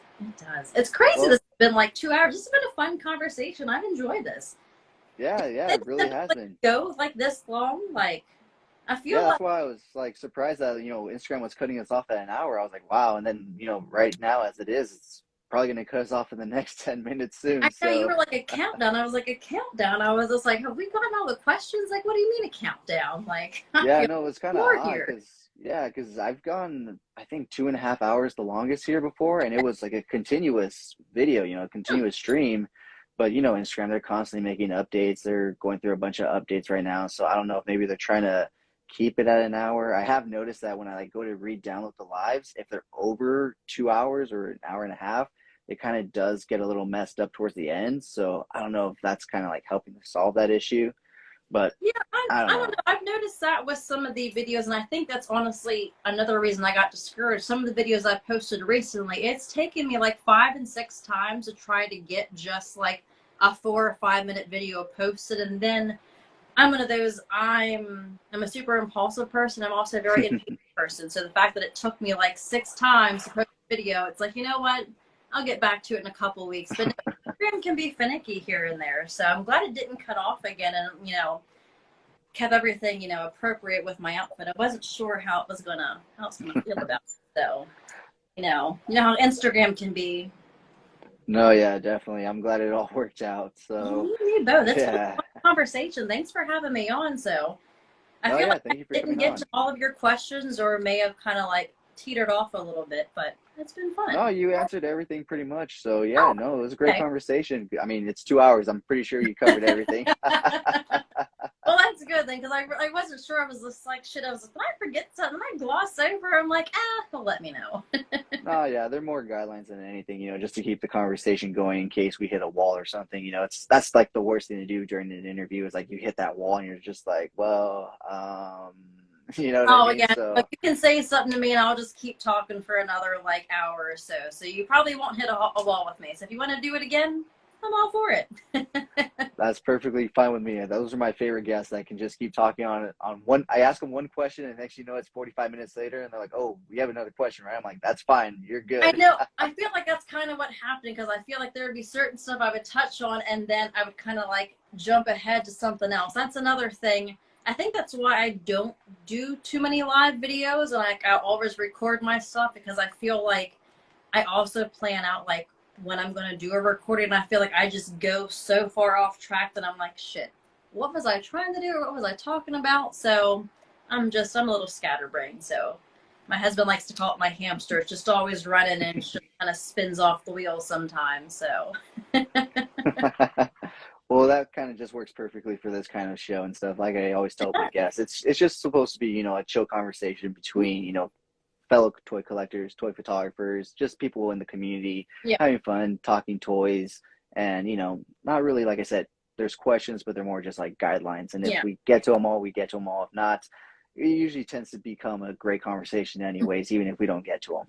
Oh, absolutely. I've definitely enjoyed it for my first kind of like sit down conversation. It's been a lot of fun. I really wasn't sure what to expect, especially having a busy, slightly hectic day. I didn't get to plan as much as I typically would for something, but I think it's been fun. Hopefully it went well.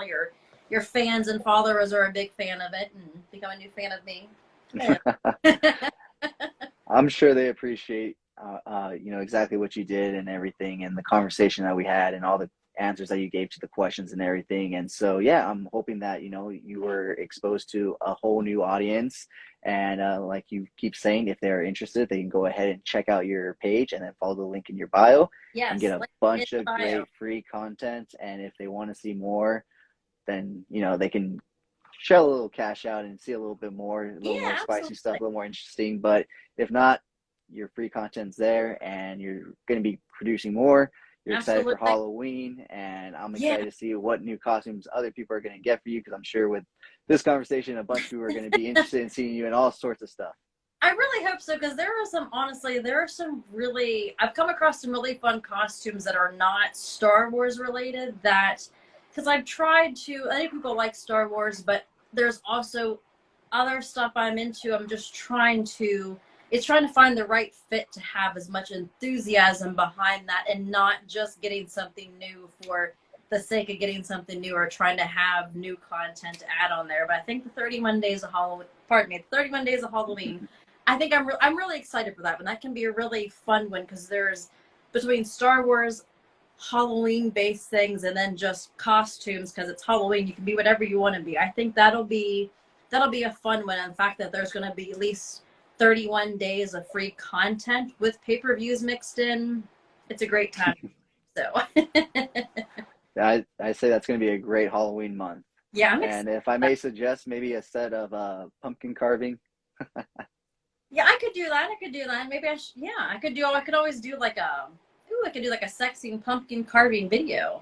I actually need to carve a pumpkin. I'm a little embarrassed. I don't think I've carved a pumpkin since like I was under the age of 10.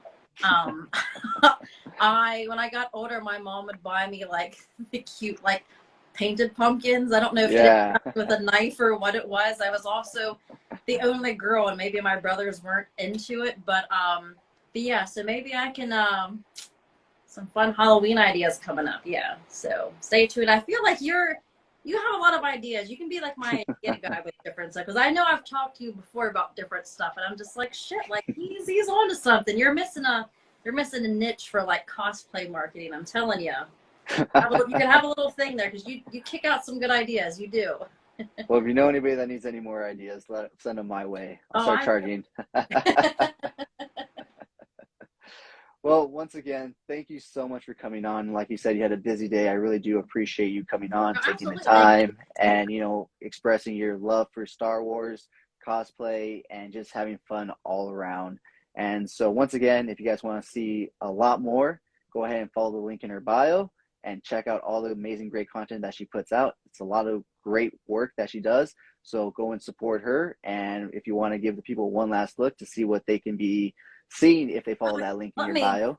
Let me not step on my chair and possibly fall off, because I don't need to end on an embarrassing note. But my favorite outfit, actually, let me back it up. I'll do a whole little thing there if you can see. Yeah.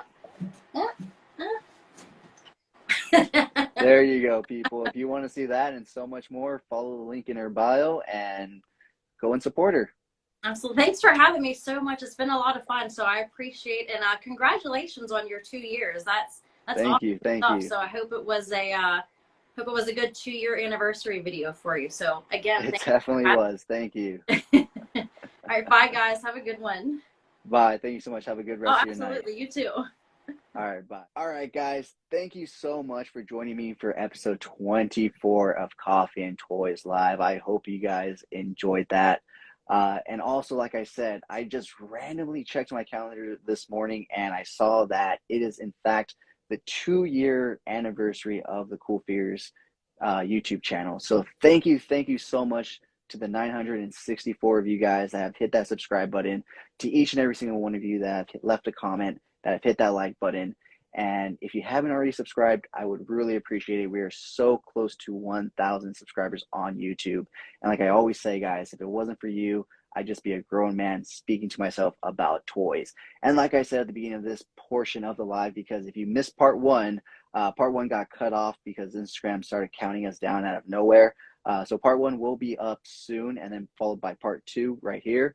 But if you missed out at the beginning, I did mention that coming on episode 50 of Coffee and Toys, my podcast, which is in about, I believe, 4 or 5 weeks, I am going to be doing a giveaway to celebrate 50 episodes of my podcast. And so I want to know, what do you guys want as the giveaway? Up to $40, $45. Do you want a Black Series? Do you want a DC Multiverse? Do you want a NECA Ultimate? Let me know, and comment on my stuff. Probably on my next podcast or on my previous podcast, I also asked the question. So if comment on that. If you haven't already, follow me over on Instagram at CoolFigurez. Same name on YouTube, CoolFigurez. I would really appreciate that. And I also have a separate Instagram account called Epic Shots by CoolFigurez, where I post my more thought out, planned out, more edited pics. And that way they don't get lost in the shuffle of all my review toy pics. And if you like unboxing, guys, go ahead and check me out over on TikTok at CoolFigurez. That's where I post all my unboxings. Once again, guys, thank you so much for 2 amazing years. I look forward to continuing this. I have some great stuff coming your way, so definitely hit that subscribe button if you haven't already, or stay tuned if you have already been a subscriber. So to subscribers new and old, thank you so much. I really appreciate it. And here's to another year of Coffee and Toys Live, Coffee and Toys the podcast, toy reviews, and the CoolFigurez channel. As always, I've been your host, Jesse the Bat Madrigal, aka the Buff Collector. And as always, have a great fucking day. Thank you so much for sticking to the end of this video. If you enjoyed those pics, you can find the full images over on Instagram at CoolFigurez.